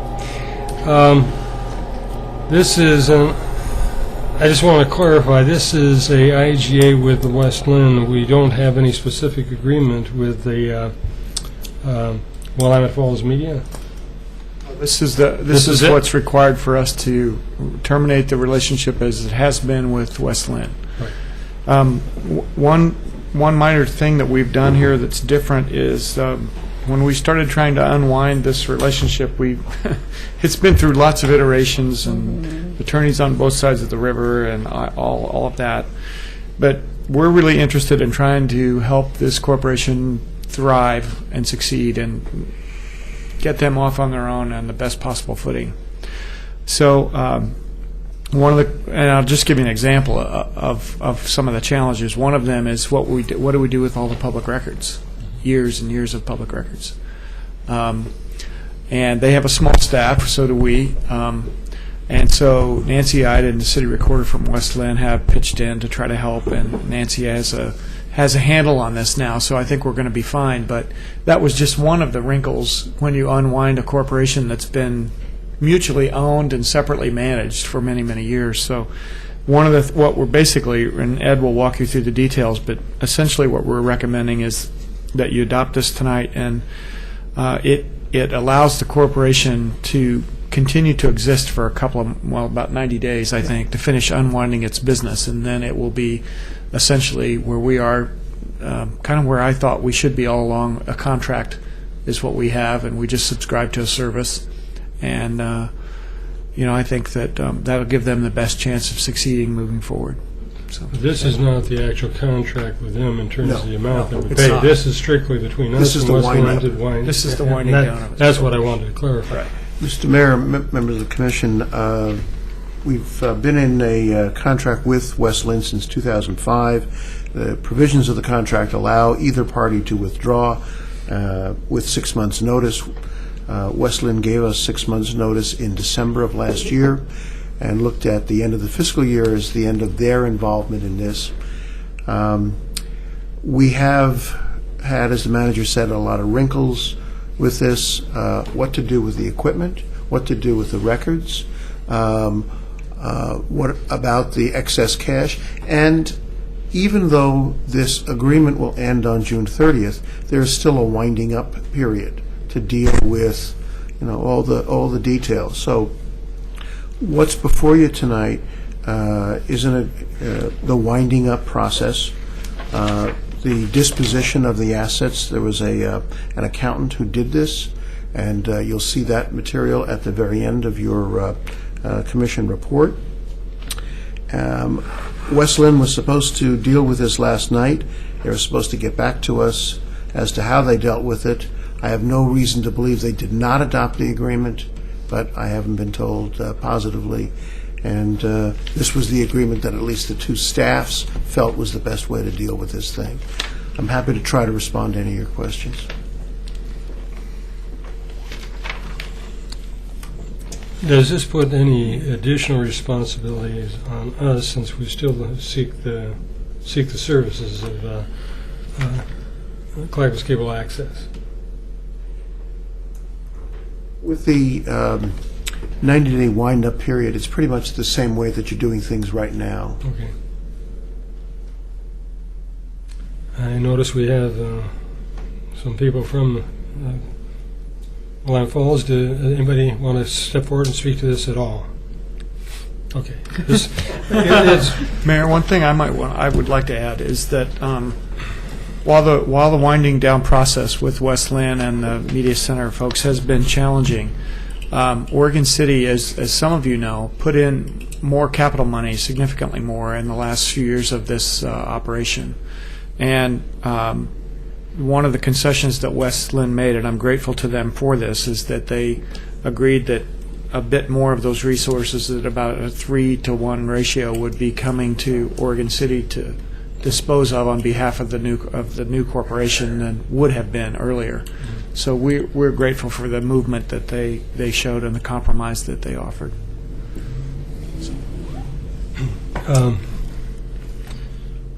Well, we sure have had excellent services from Willamette Falls Media. They cover many events, not all of them commission events, but many events throughout the city, and we've been very, very pleased with their service and continue to be pleased with their service. But I guess negotiations there in terms of what we will be paying in the future and so forth is something that will be coming for us at a different point. That's correct. Yeah. And so it appears to be no issues in the dissolution of the effort. I'm pleased that you came in any case, even though you didn't have apparently no problems with this amendment. If there are no other questions, I guess we can proceed on this. Move to approve, is that correct? The amendment to Clackamas Cable Access Board, IGA, with the City of Westland to accommodate Westland's withdrawal. Okay, Brandon. Oh, thank you. Motion made by Betty Mumm and seconded by Kathy Rock. Can I have the votes if there's no other comments? And hey, this is becoming better and better each time. Woohoo! Unanimous. Unanimous again. Have we? Oh, I think every vote we've had since we've done this has been unanimous. I think. Well, we're still new. It's still new. I have no reason to believe that this will necessarily be the case throughout. That's how it's wired. Exactly. Nancy took care of it. We have a ordinance before us modifying the composition of the Urban Renewal Commission. To those that aren't aware, we do have a separate Urban Renewal Commission, which was comprised of five city commissioners and 5 people that were appointed by this commission. One of those positions were vacant, so it's now 5 and 4. And anyway, we've come to some discussions for, I think, reasonable reasons why we want to reduce the size of that, and that's what's before us at this point. I don't know if we need any other discussion other than that. The decision that we came to was to, we have 2 positions expire at the end of this year. They will not be filled. We still have 2 citizen members that would go on to serve to the end of next year, at which point then we'd come back and appoint citizen members with staggered terms, because we don't want them coming in and going out at the same time consistently. That's a real brief summary, I think, of what we're doing. Is that correct? Right. Okay. Yes. We talked about it at least 2 work sessions. Yeah, so we've had these discussions, and we have now the ordinance that modifies the structure, and that was a summary of what this ordinance contains. So, does anybody want to make additional comments? I think of course, we don't make decisions at study sessions, but I think there was a consensus that developed around this proposal. Mm-hmm. So, in that case, is somebody ready to put forward a motion? I move to approve the first reading of proposed ordinance number 12-1005, modifying the Urban Renewal Commission composition. Second? And Carol Pauley? I have to read it. And he has to read it. He has to read it. I need to go back and, because I can't see. So we got to undo the motion. I have to get You got to hit We reverse. got to do the I reading. can't see it on the screen Here. anymore. Oh, no. first reading. Here. There you go. Yeah, I got it. I think that's it, isn't it? It's 1005. Nope. We were too fast. This is ordinance number 12-1005, an ordinance modifying the composition of the Oregon City Urban Renewal Commission. And you want to go ahead and with your first, Mr. Smith? And Do your I want second, what? Carol Pauley? Oh, yeah, it's already. It's already there, but we weren't supposed to do it yet. Okay, with that, the motion's been made by Commissioner Smith and seconded by Commissioner Pauley. Vote's been taken, unanimous approval. Woohoo! Okay. Now, having these study sessions on these topics helps us a great deal does. in moving through the process. Okay, the next thing is Portland Metropolitan Area Transportation Cooperative Interagreement for Equipment and Services. And the person responsible for this, I would guess, but I better look, is Nancy Crusher. Mr. Mayor. No, amendment Sorry. to Oh, did I We skip one? skipped, My apologies. Item F. F, 7F. All right. Which is, I'll get back up there. We had a work session and it's already decided. Okay. I think we got to do a little bit more than that. Amendment to extend local share funding agreement with Metro. And with that, we'll probably have, this time, not Nancy Crusher, but Scott Archer. Okay. This should be pretty straightforward. This is a very simple amendment to the existing IGA intergovernmental agreement that we have with Metro to spend the local share funds from the 2006 Regional Natural Areas Bond. Initially we had a 5-year agreement with Metro to spend those funds. That expired at the end of March, and it's just kind of a formality as to why it's taken until this point. But this amendment would extend that agreement for another year, retroactive back to the date where the original agreement expired. We still have available to us a remaining $340,581.87 out of our original just under $1 million.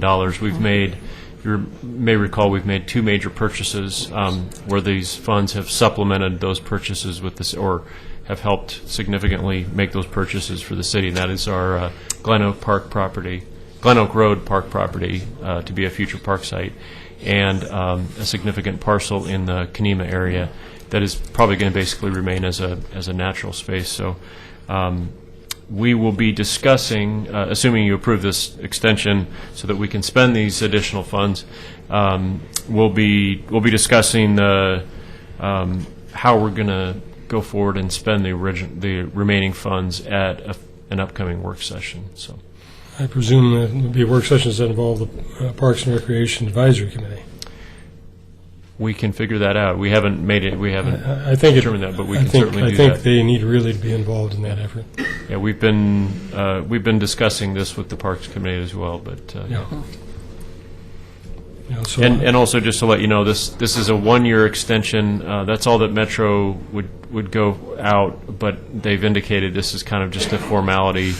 It's possible that we may, if we don't spend the money in the next year, we could potentially go another year from there. So. Do I hear a motion to approve the extension of the local share funding with Metro? Move to approve. Motion Second. made. And with that, motion it's coming, and here we go. Eddie Mum made the motion, Rocky Smith the second, and again unanimous approval. We usually don't turn down money requests. No, we like money. Yeah. If we can get money, we usually take it unless there's a good reason not to.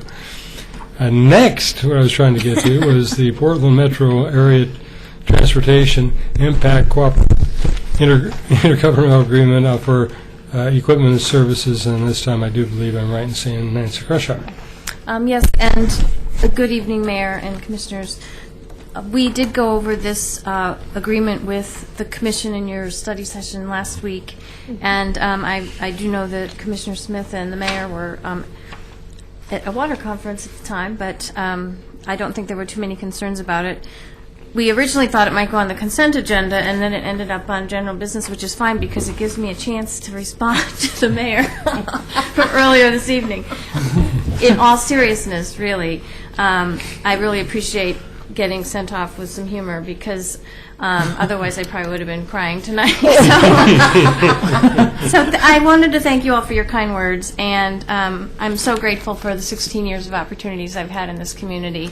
It's been amazing being able to just be part of the community. As Larry says, there's been so many times when we got to do activities together and really get things done together, and for me that was an experience that I feel has just been, this job has just been probably one of the most wonderful experiences in my life.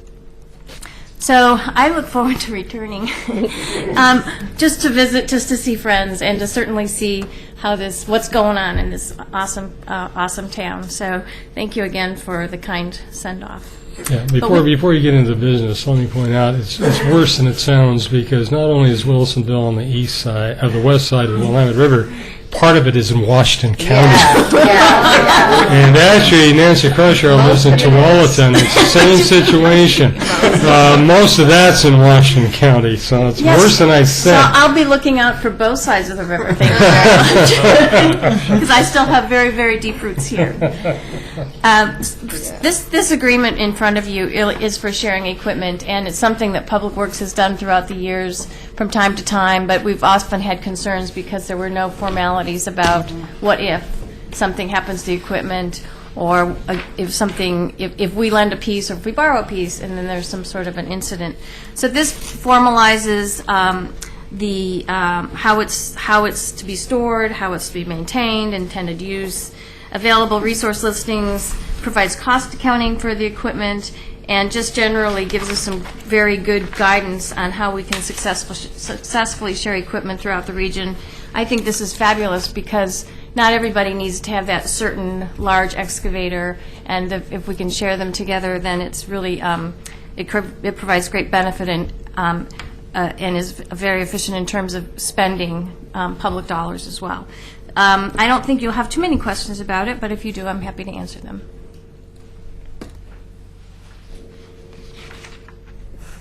Any questions? No, I move to approve PMAC Cooperative Intergovernmental Agreement for Equipment and Services. That's a tongue twister. And we have a second already by Commissioner Roth.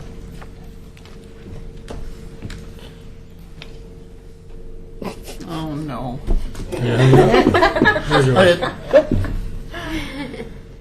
You're getting more and more like me. That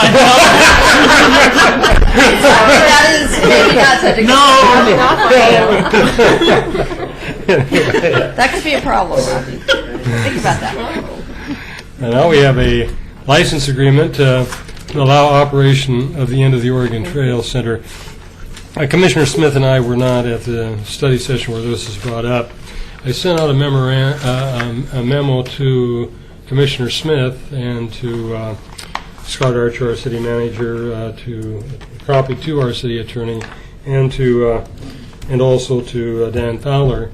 I didn't send it out to the whole commission because I think there are issues with those kind of communications, but a couple concerns I had. I think they're in the process of discussing this, so they'll be discussing the concerns that I raised about this particular issue. And with that, we'll go on to the license agreement to allow operation of the end of the Oregon Trail Center. We did receive, I'm just looking, I don't think so. We did receive an email from one citizen that thought this should go through a bidding process. I believe that the funding of this is through a grant that this particular organization actually secured, if I'm not mistaken. So it's not, to my knowledge, we're not actually committing any monies to the operations of this. They're bringing the money with them. Is that correct? Yeah, there's staff time. There's some staff time. I should say that, but the point is that it's not a bidding type of situation because we're not allocating monies to the operations specifically. The organization is bringing in its own money that it brought in through grant requests. Am I correct? Any other distinction you want to make? There's several. First of all, it's a management agreement rather than for purchase of goods or services.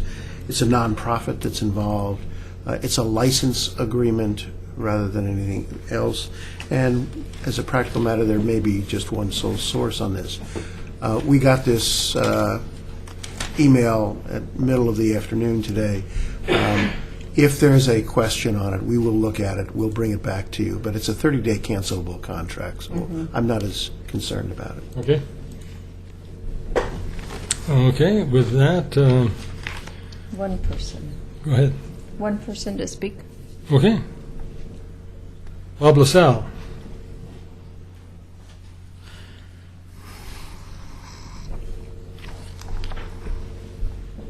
Mr. Mayor, Commissioners, thanks for the opportunity to speak tonight. My name is Bob LaSalle. I'm resident of Oregon City, and I'm really, really pleased to see this end of the Oregon Trail Interpretive Center open again. Because it's always been kind of an interesting place for me. It's too bad we can't get those hoops covered again. That's quite a sight from I-205. But during your work session on May 8th, it was decided that a commissioner would be appointed to the Clackamas County Heritage Partners Board. And I think that, I don't know if that's been done, but I think that it would offer some fiscal accountability to that group, knowing a little bit about the past history. Yeah. So Yeah. that's They have all to- I had was maybe some follow-up on that. They have to take it before their board to see if they're willing to take on a seat. I'm sure it's fine. I'm sure, I don't know if they've done that or not. I believe that's in process. I know that Gail Yazzolino, who is staff of CHP, and also some, I think at least a couple of board members are here, but I believe they're in the process of making that happen. Probably need to You come have up to and come up to the mic. Yeah, But that is something that I know that. This comes to one item in my email, however, that I would like to see that language in the agreement. And Exactly. And at the moment, it's not in the agreement, and go ahead and come forward if you want to. I'm just kind of introducing the email that I sent. Because of some past histories, there are issues that concern me a bit, and I think they can be dealt with by having an appointment of one of our commissioners to your board. And I would actually like that as part of the agreement. Now, in my email, what I suggest, this is not, although the commissioner can report to the commission, the intent of this is to have a member of our commission that can have discussions with our own staff, if that member of the commission feels that there are particular issues, try to work it out on a step-by-step basis, not make it. Now, there may be some issues that come up that would have to come before the commission. So I'm not trying to make anything very complicated in this process.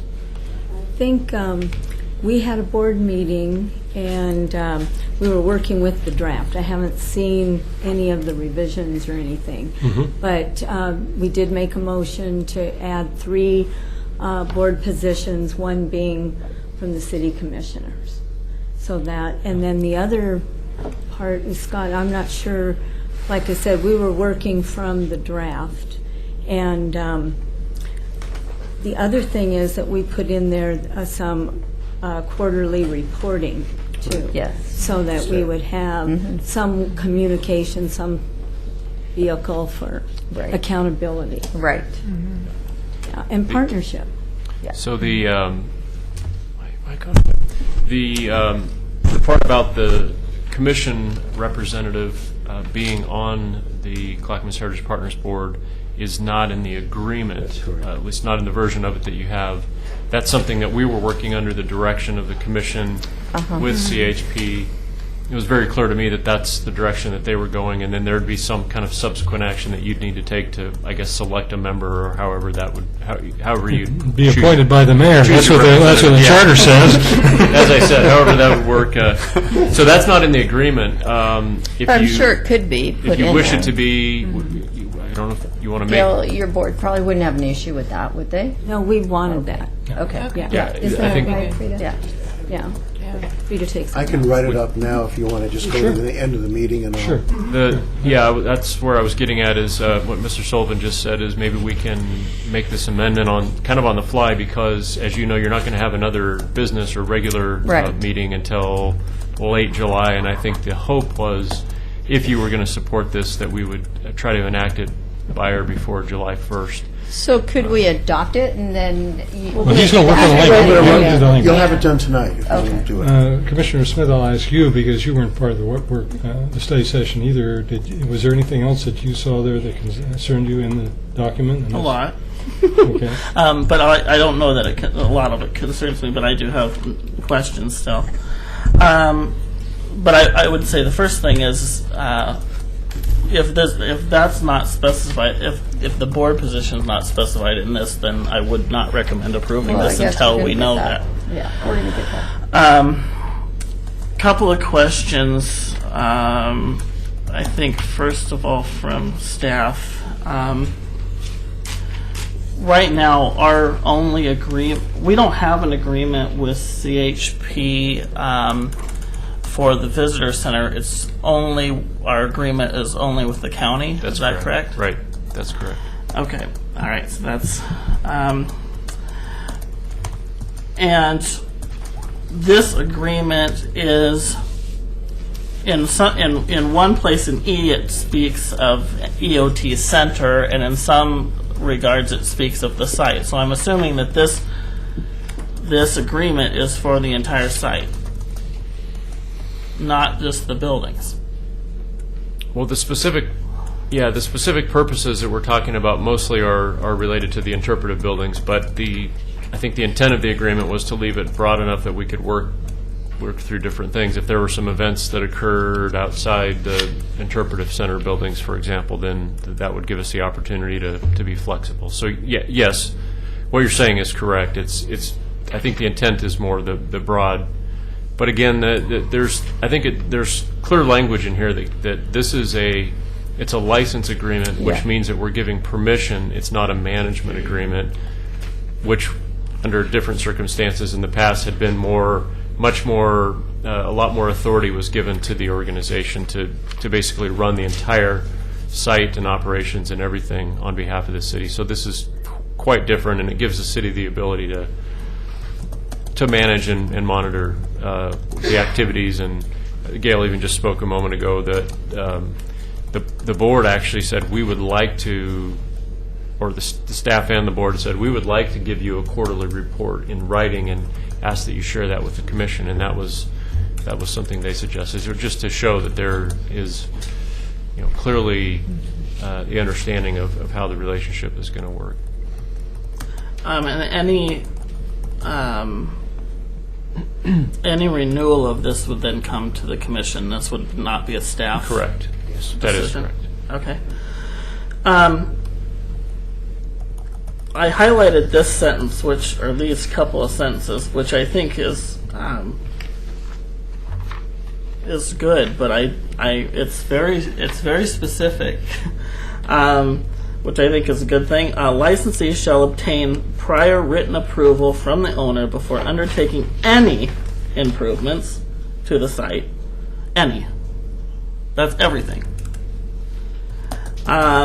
Or changes to activities conducted on the site. So I think any is pretty clear. Anything that they do to the site, the buildings, anything needs written approval. I don't know that they can do that. I mean, that sounds like a lot. I think we probably should. I think we should have the expectation to get that. I don't know how they're going to achieve that. The other question is changes to activities. That's pretty broad. That doesn't tell me. We have to have a pretty good understanding of what they're doing now to decide what is a change or what is a change to activities. Since they're doing nothing now, I would assume that anything in the building at all is a change to that. So that means, are they really going to be expected to get written approval from every single thing they do in that building? Because that's kind of what it says. Right now, it's written to give you as broad a control over this as possible. Right. The other thing I would say is 30 days. I understand 30 days for, if in terms of dealing with objects and things within the building, but it's more specific. Oh, sorry. Where are we at? I think 5.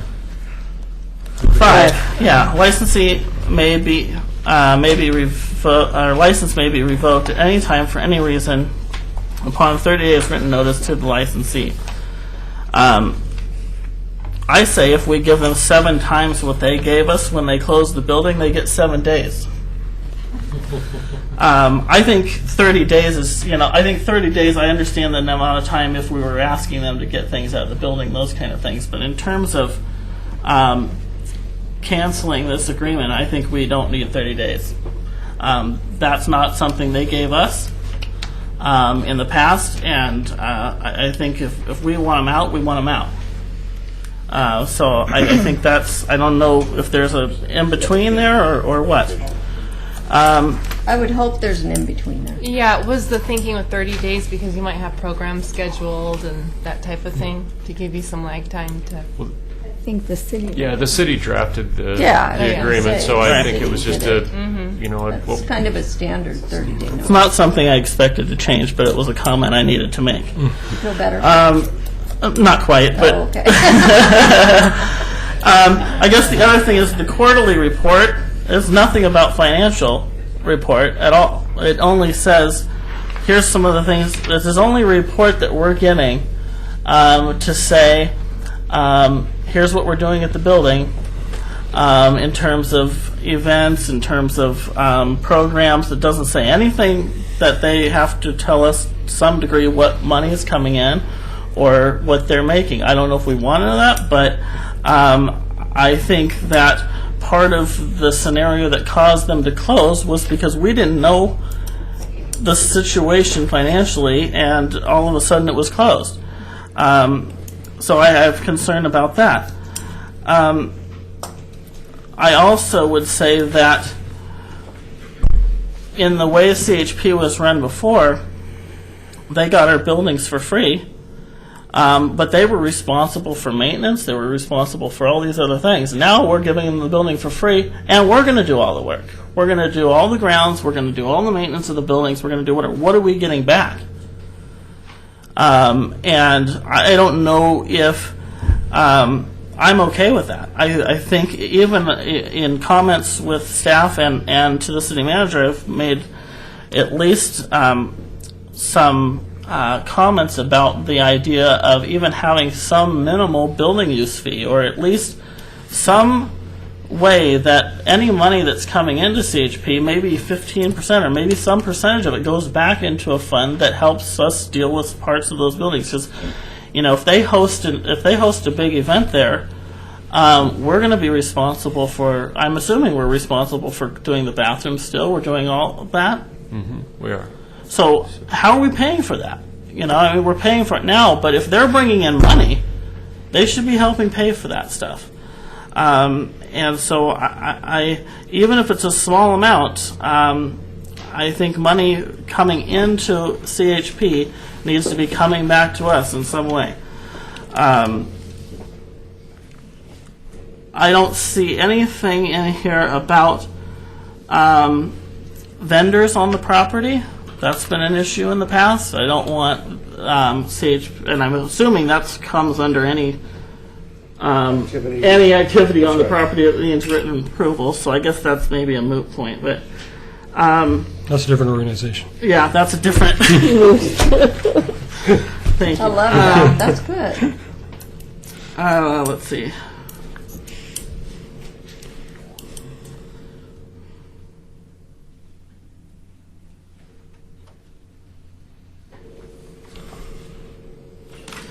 I think that's about it.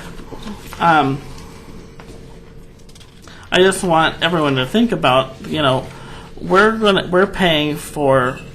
I'm assuming we're paying for all the utilities as well. We are. I have a problem with that. I'm a person that was here with the first original agreement. When the first original agreement came in, there was a payment to the city of $25,000, or I believe it was, I'm going to say X percent of revenues, whichever was greater. They, of course, suffered from the flood the year after they opened, and we took away that requirement. I think this is worthy of discussion. I don't know.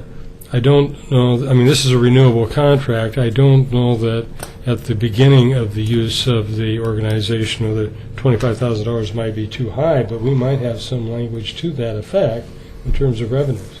That brings up the other point. There's nothing in here specifying that percentage of what they got from the grant is coming back to the city either. the grant that they got, the $80,000 grant, I think there was an expectation that 20 of it, this is off of memory, I don't know if it was a percentage or if it was $20,000, go back into the building. That should be in this agreement as well. Is that correct? In terms And maybe of the- that counteracts this topic. I mean, that in itself would do it. Well, may I? No, that's okay. I'm just confirming with her whether that was the case. She indicated it was. Right. We've been, we can put as much or as little in the contract as the commission wishes. The intent was we had you recall, a very in-depth conversation at your May 8th work session where you, the commission, and staff and representatives from CHP had a pretty lengthy conversation about the expectations of the commission going forward and your comfort level with this, including a number of the items that Commissioner Smith just mentioned. And it wasn't clear to me that those were to be included in the contract, or actually this is a license agreement. I'm going to watch how I use that word even, because the intent of the license agreement is just simply to allow them the permission legally by the city to do the things that we've talked about, which is basically the programming stuff. The other items, the amount of the funds that were from the grant to go back into the maintenance of the building, we've been working closely. We've probably met 4 to 6 times, I think. I'd have to look at my records since that May work session, specifically just to talk about those items. We've been working through how best to put that money to use in terms of the highest building maintenance needs and so forth. So we've been working on those. We didn't specify them in this agreement. We can do that if the commission wishes, but that's something that is almost, we've been working at it like an operational issue. The financial report piece of adding that to the quarterly report, I'm assuming that CHP would probably be fine with doing that. I don't know if you can speak for everybody, Gail, but I think that might be a simple amendment we could make tonight. I don't see any. That wasn't intentionally not part of the language. I think it was implied, but not said probably on that. And then the ongoing maintenance back to the city. The idea, again, and this all came from the direction of the commission's discussion on your May 8th work session. We really didn't get to that level of the discussion. I think the idea was that this was going to be an 18-month contract or an 18-month agreement that allowed CHP to do these programs that they got the grant for, to see how it goes, and then see what happens going forward from there, and maybe get into more of those types of things. But again, whatever the commission wishes to do, you can certainly make those changes to the agreement if you wish. The questions about the city the city is paying for the utilities. We are responsible for the building maintenance. We do the grounds maintenance and the landscaping and so forth. We've been responsible for all those things since going on a couple of years ago, since the management agreement with CHP was made void by the closing of the doors. So we're not doing anything different than what's been done. And then I guess my final comment would just be that what the city is getting out of this by allowing this is what we're getting is we have a willing party who got some grant funds to do some programs and basically are able to offer the services of some of the interpretive uses at that site. So that would be my... As for the maintenance and upkeep of the property that we've been doing, I understand that, but the building hasn't been opened. So those costs are going to go up because more people are going to be coming to that site, and so I think that yes, that is an expense that we've kind of planned for right now, but that's based on the building being closed. So I think that those costs are definitely going to go up. If it's not in writing, it isn't going to happen. So every agreement that we have with CHP needs to be in writing. It doesn't matter if we're having discussions about various things in the future. If it's not in writing, it's not going to happen. And so if I don't see it on this paper in a written form that makes sense to me, I'm not going to approve it, because we've been down this road before.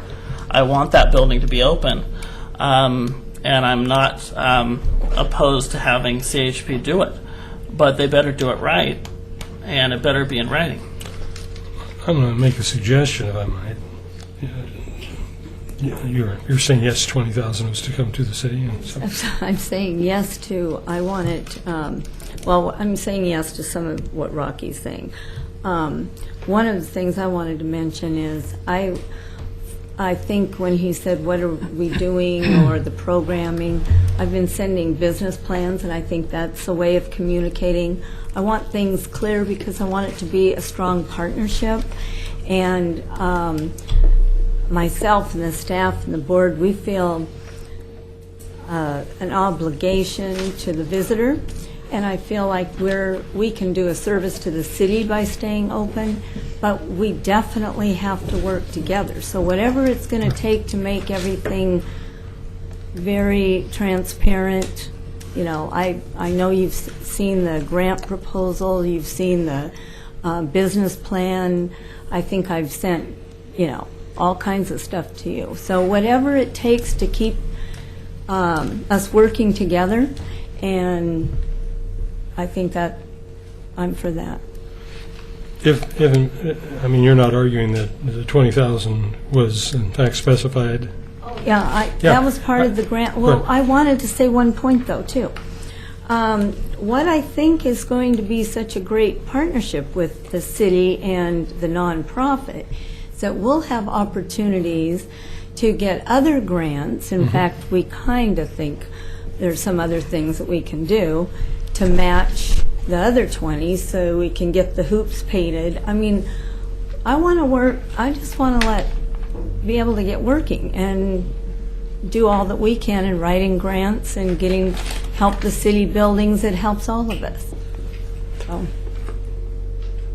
I'm just trying to suggest some wording here. And what I was thinking is that we could specify $20,000 for this 18-month contract, or 5% of non-grant revenue. So I would say that's in people coming through the door. I mean, some grant. I'm getting heartburn. Well, I'm getting heartburn because you're dealing with money, and then you are dealing with the bid process, or at least right. the possibility of a bid process. And So we need to stay away from that. right. then you'd have to at least get quotes and kick it over. Well, I don't want to do that.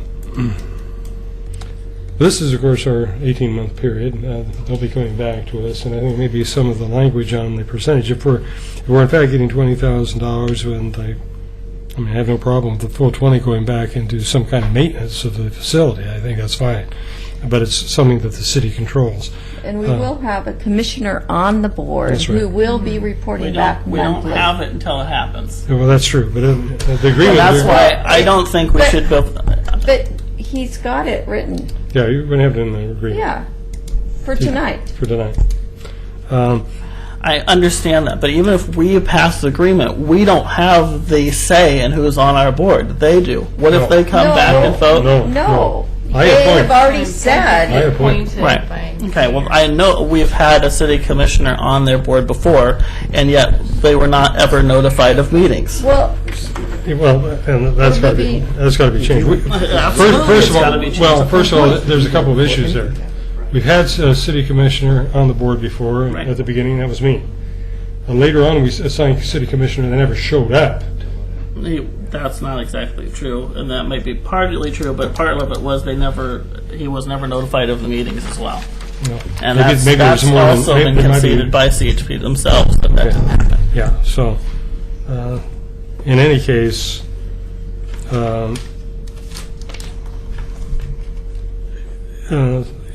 as part of the grant agreement on the 20,000, I don't know if we have to write it into this agreement or not. If you have money in there, then I will have some concern. Well, except it's grant money that they have. I understand Yeah, that, but it's it's still the same. could be seen as Yep. for services. Well, this is, Short of putting it in here, how do we make sure that actually happens? isn't that a staff? I mean, David Frazier should probably be able to direct us on that. 30 days. You know, if it does, it just dissolves it'll happen. It's in the bank. You want 20,000? I've heard that before. Sorry. What do you suggest, Ed? You want 20,000 to change hands, is what I'm hearing. Yeah. But it's in there, apparently in the grant proposal, actually, that's what it says. In our grant proposal, it says $20,000 for site improvements. And we're responsible for the site improvements. And you're the manager, you're the Oh, city. that's interesting.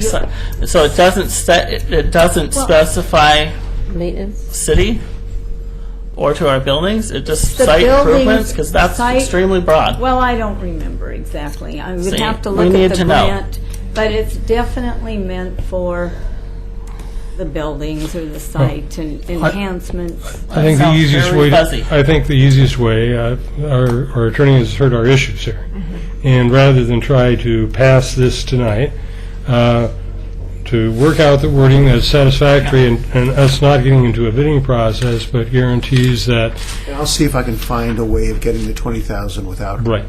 worrying about public contract. Right.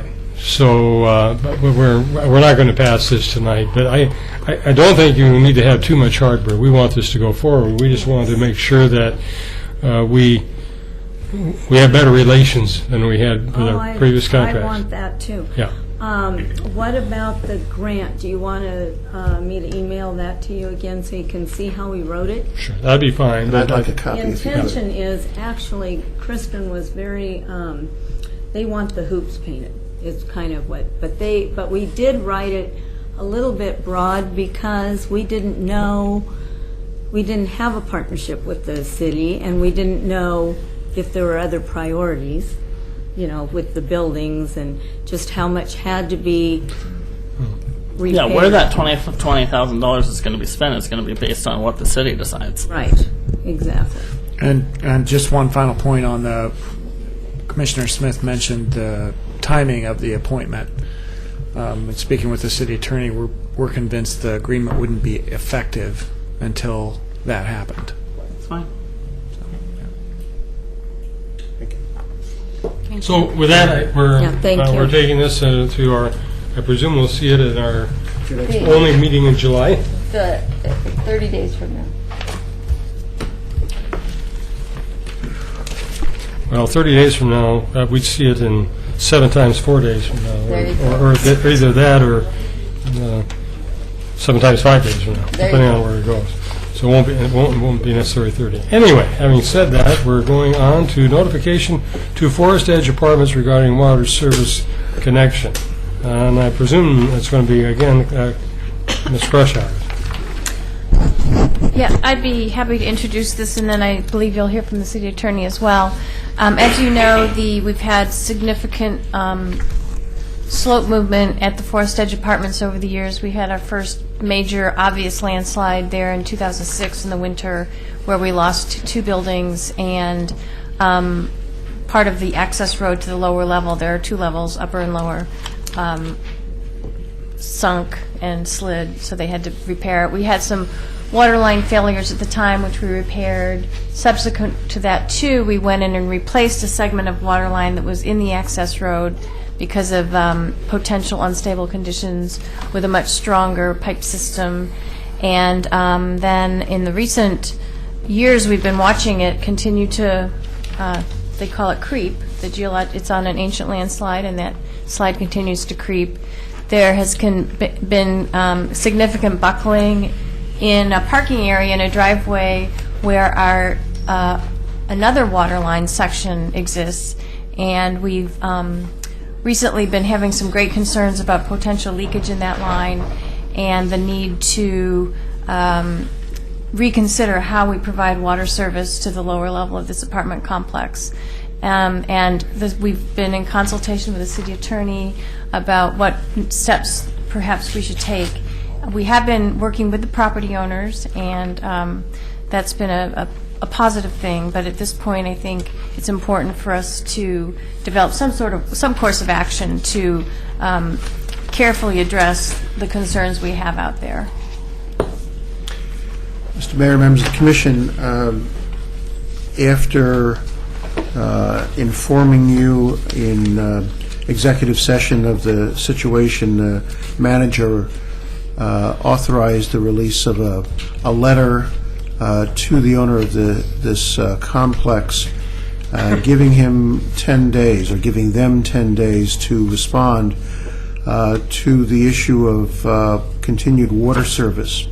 The continued water service would occur if the property owner took the water service instead of in the middle of the property, at the edge of the property, and was responsible for the distribution to the individual apartments.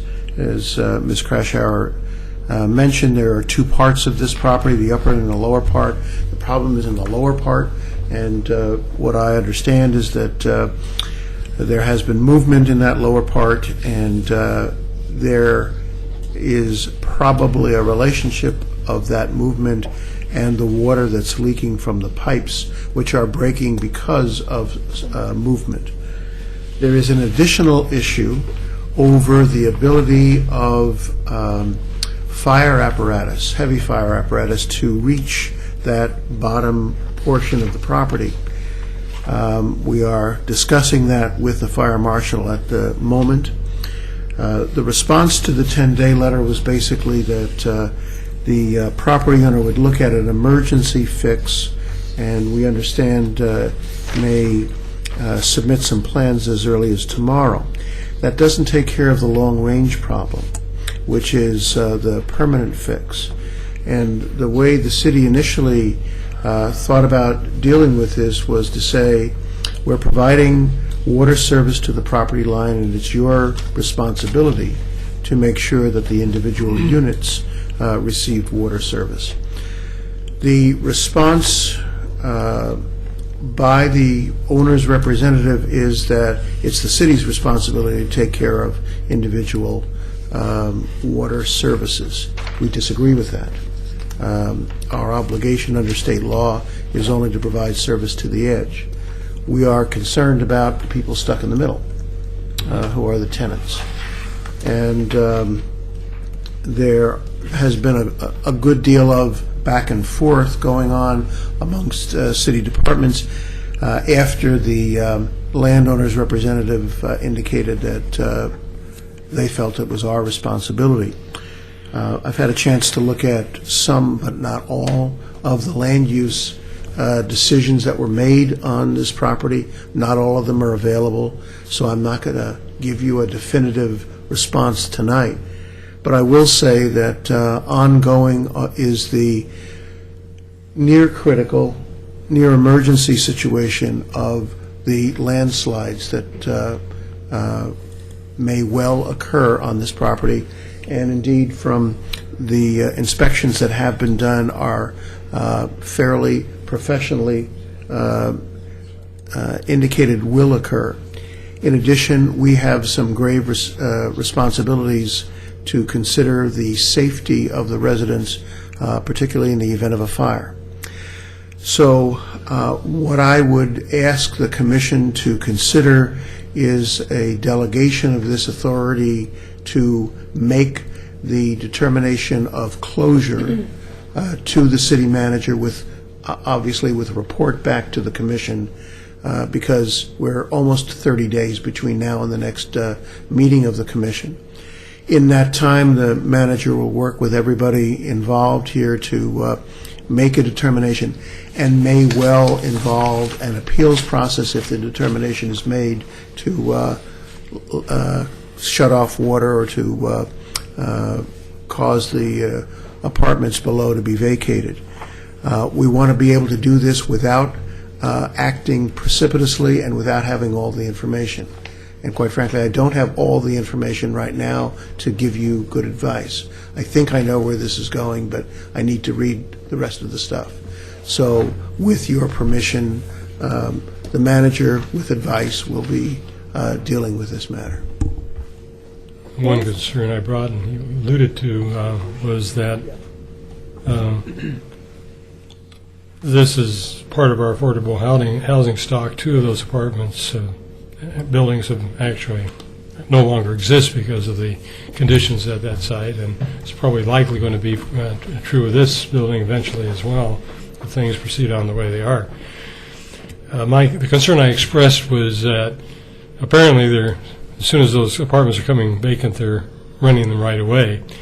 And my concern is that the people in those apartments have sufficient time to try to identify another place to move to, and that maybe we can provide temporary water services that enables that to occur, but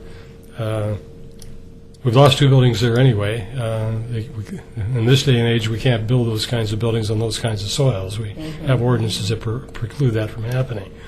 But we're dealing with past codes and so forth, and we don't want our residents in the city put to risk. But we also want them to have an opportunity to find some additional housing. Commissioner Roth. Can I ask what preceded the city in the past taking care of these pipes on private property? It's a unique situation, as I understand it, and Nancy can... Yes, when the land use application came in, it was determined that water service was available on Beaver Creek Road, but it's desirable to, rather than have a very long dead-end water pipe, which oftentimes you can have pressure issues, or more likely you'll have water quality problems. It was determined at that time that it should loop with the property to the west of it. And so there was originally a connection between a long water line that serves the one property to the west, and then the Forest Edge Apartments property. They were connected so that they had continuous looping. And during the winter storms of 1996, that loop happened to be in a very, very steep slope, and during the heavy rains of 1996, there was enough movement in the downslope soils, as well as perhaps even where the water line was located, that we had some severing of the pipe, and rather than replace that pipe in a very, very steep slope, as well with lots of trees and environmental impacts would have been created by going in and replacing it or doing something significant, we chose to cut and cap the ends of the 2 long pipes that serve the 2 properties and abandon that connection. Okay, but And so as a result of that, it was considered a public line, and an easement over the public line was created as part of the land use process to provide access for us to maintain the pipe. that's what okay. Utility, just to be clear, utility bills are sent to property owners, is that not correct? They're sent to Or the meter. the meter. Whoever's name is on the meter. And in right. this case, the meter is the property owner, not the... I imagine, I'd have to check with utility the billing. people don't have individual meters. No, they don't. Okay, There's so- one meter that serves Yeah. the lower level Right, apartments. so... And Mayor, if we have, I haven't talked to staff about this yet, but if we have to terminate service there and the property owner refuses or for some reason does not remediate the line or put in a satisfactory replacement line, we would go the extra step besides just sending the notice to the meter. We're going to notify every single resident on the property so that they understand we're not going to rely just on the property owner to do that. Wouldn't this be something, too, that you would want to notify the Red Cross in advance? We'll probably notify a lot of people. Okay. Probably including the county, which probably could identify other affordable housing. Media, we'll have a press release and we'll probably meet with the media and try to get some information out there and try to set up as much as we can, resources for these folks. But this is really troubling because the property owner knows there's a problem and then evidently is still renting these places as soon as they become available and putting other potential residents in peril. And there's a lot at stake, and it's just kind of a ticking time bomb, really. And I think we need to deal with it. I wanted to just note, too, that the other utilities, the stormwater and the sanitary sewer utilities that serve the site are privately owned. Those are not publicly owned services. If you're of a mind to do this, the appropriate motion would be to authorize and direct the city manager to take necessary steps to provide for the safety, health and safety of the Forest Edge apartment tenants, and report back regularly to the commission when any such steps are taken. I hear a motion to that effect. I second that. I will move to approve, but it appears that Doug Neely has moved. Well, I can't. So I'll withdraw the motion. Okay. So I will move to approve. I hear a second? I will second. Okay, Commissioner Mum has moved, and Commissioner Roth has seconded, and here comes the votes. Polly, I'm sorry, what did I say? Thank you. And it approves unanimously. So some people might have noticed my sensitivity to who makes an appointment to the board. The mayor has two chartered activities. The mayor can make appointments to boards. That's the responsibility. And set the order of the agenda, not the agenda And itself, apparently but the order. make proclamations. Well, yeah, I guess that too. But anyway, I can't even make a motion, so. Okay, that passes. And now I guess we're into the consent agenda. Is that Move right? to approve. Yeah. And a second to the second. And it was moved by Commissioner Mum, second by Commissioner Smith.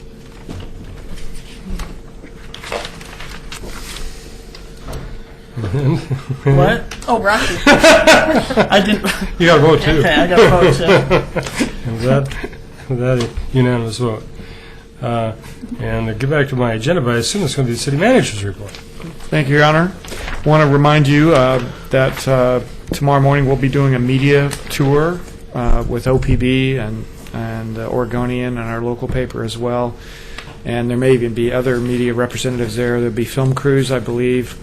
There will be a couple of interviews with myself and a representative from Metro, and then there's going to be an actual guided foot tour over the property to try to get information out to the public about what's happening on the site. And there's so much Oregon history there that we want to make sure that we get that information out too, so that people understand, just start thinking aspirationally about some of the potential for that site and why we're involved and what we're doing and why we're doing it.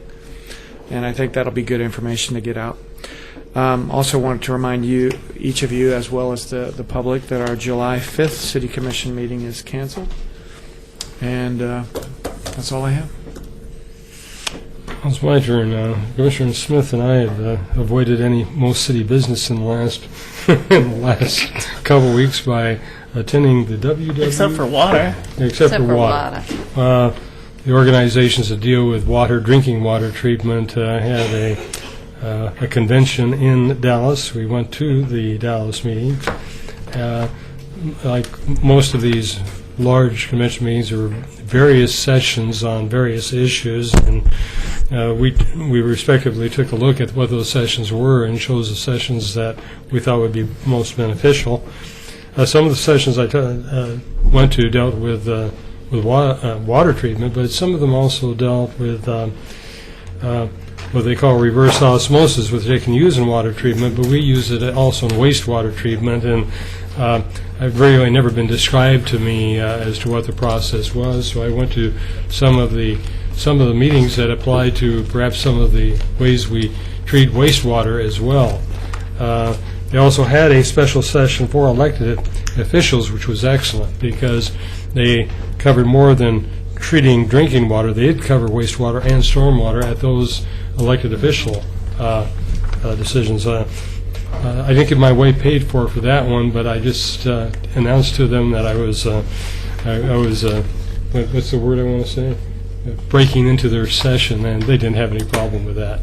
I learned a great deal in the process. We experienced one 106-degree temperature day down there, which nice. some of us complained about, others didn't. And then the next day they had one of them was me. And the next day they had their, although it wasn't where we were, we could hear the thunder. They had their worst hailstorm in Dallas's history, with baseball-sized hailstones. We saw those. That was on the national news too. fortunately, we weren't in that, but we heard a lot of thunder that was associated with that storm, which I guess was in the south part of Dallas.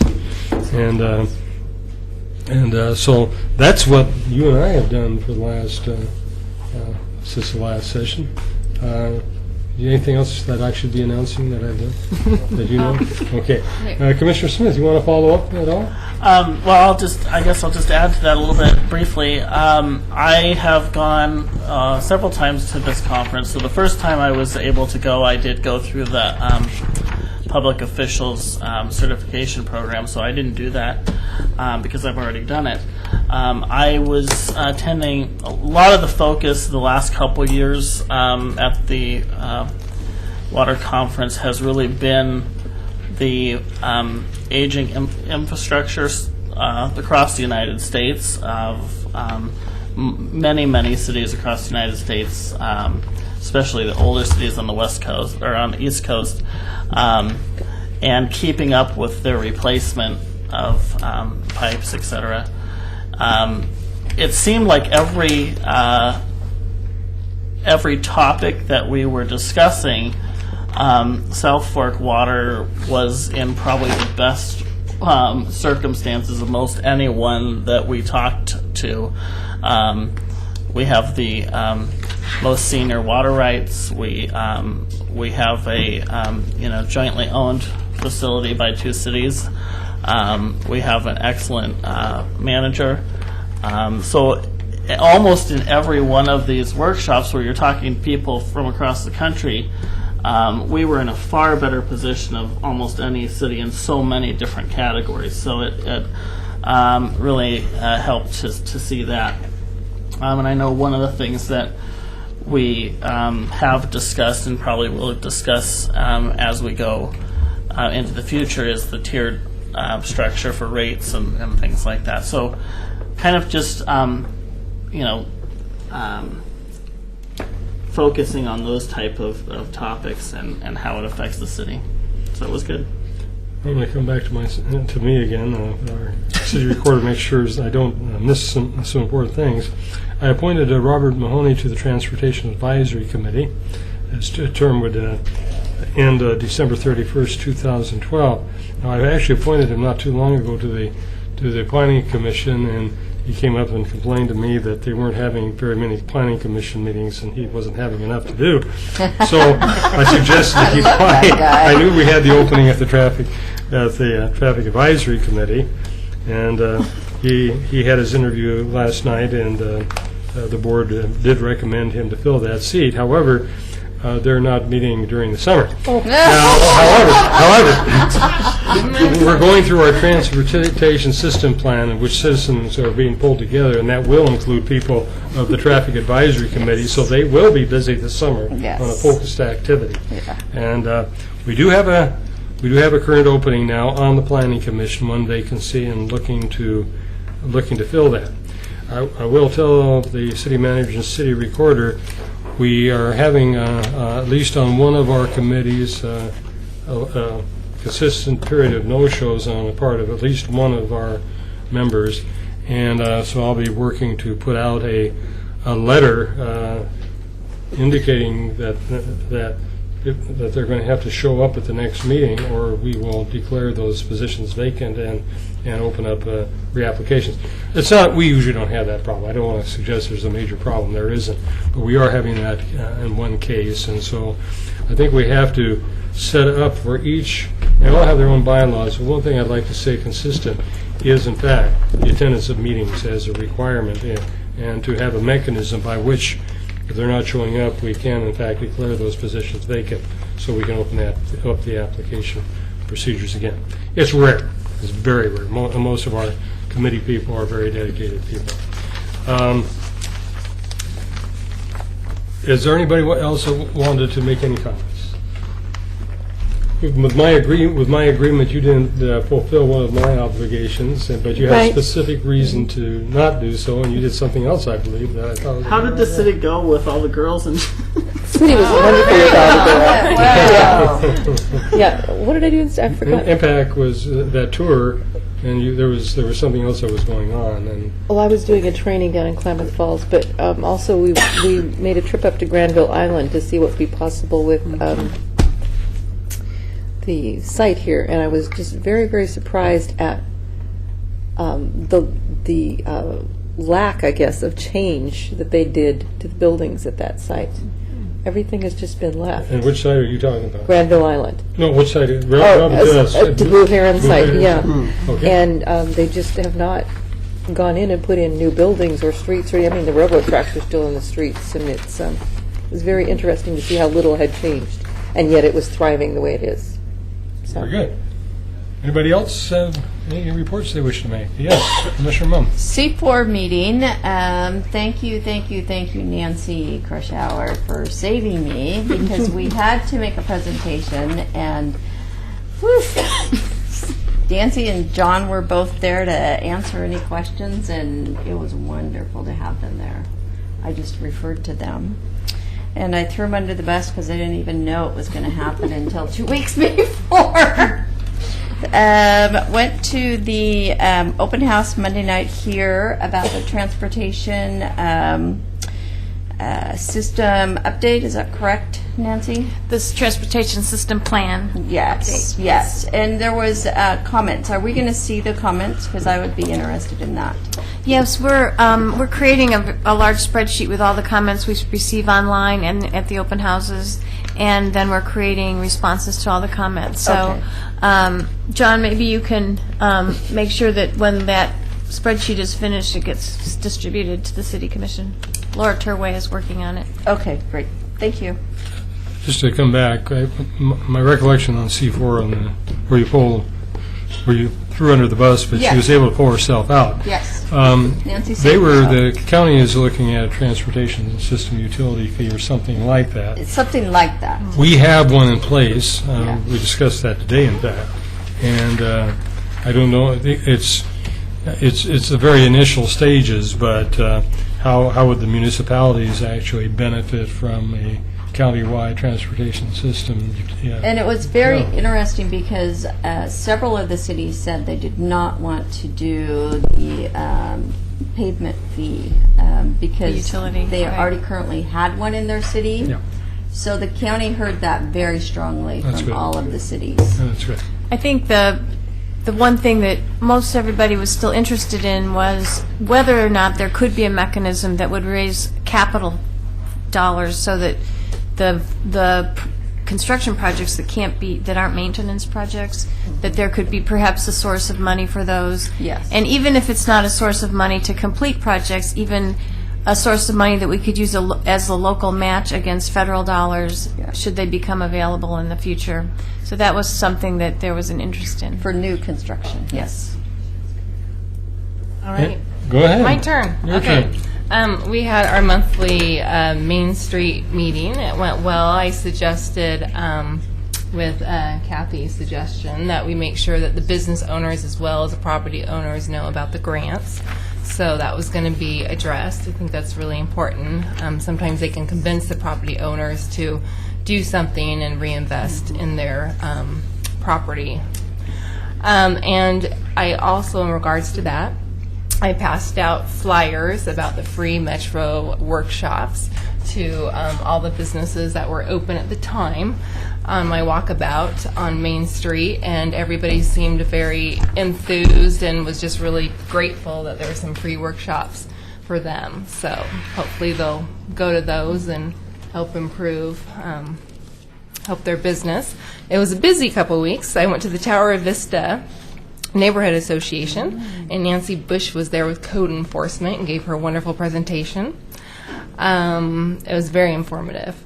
And then the jet boat tour, of course, which was very fun. Great to see the Blue Heron site from the water. The Kanema Children's Park grand opening was wonderful. And I went to the downtown after hours at the Cypress for Main Street. And that was great to see people come out and get to know each other, the Main Street business and property owners. And I think that's about it. You have been busy. Yes. Good job. I'm sorry, I I forgot the date. I did announce it at the last commission meeting, but it would be the second meeting in July, second Wednesday, in July, where we're going to have the Main Street walkthrough. And I guess, Oh, yeah. what date is that? Does that Isn't mean? that the 11th? Is that, I want to say 12, but or is it the thought 12th? it was Eric the 11th. probably knows. maybe it's the 11th. Do we have that? Let's see here. Metro tour? Yeah, Metro Tour. It's on the 11th. It's on the I have it on 11th. the From 5 to 11th. 7. 5 to 7. 5 to 7. The meeting spot would be We're going to start City here Hall? and head Okay. downtown. Very good. And it'll be a worthwhile trip because they're going to set it up for people from the whole region will be coming in here to see what we're up to on Main Street. And it'd be an opportunity for us to also get updated on what's happening on Main Street. Yes, yes. Any other comments? Aren't we supposed to be voting on something still? No, we were Didn't you- holding it over. No, we're holding it over. Okay, missed Yeah. it. Yeah. Holding it over. And with that, meeting is adjourned.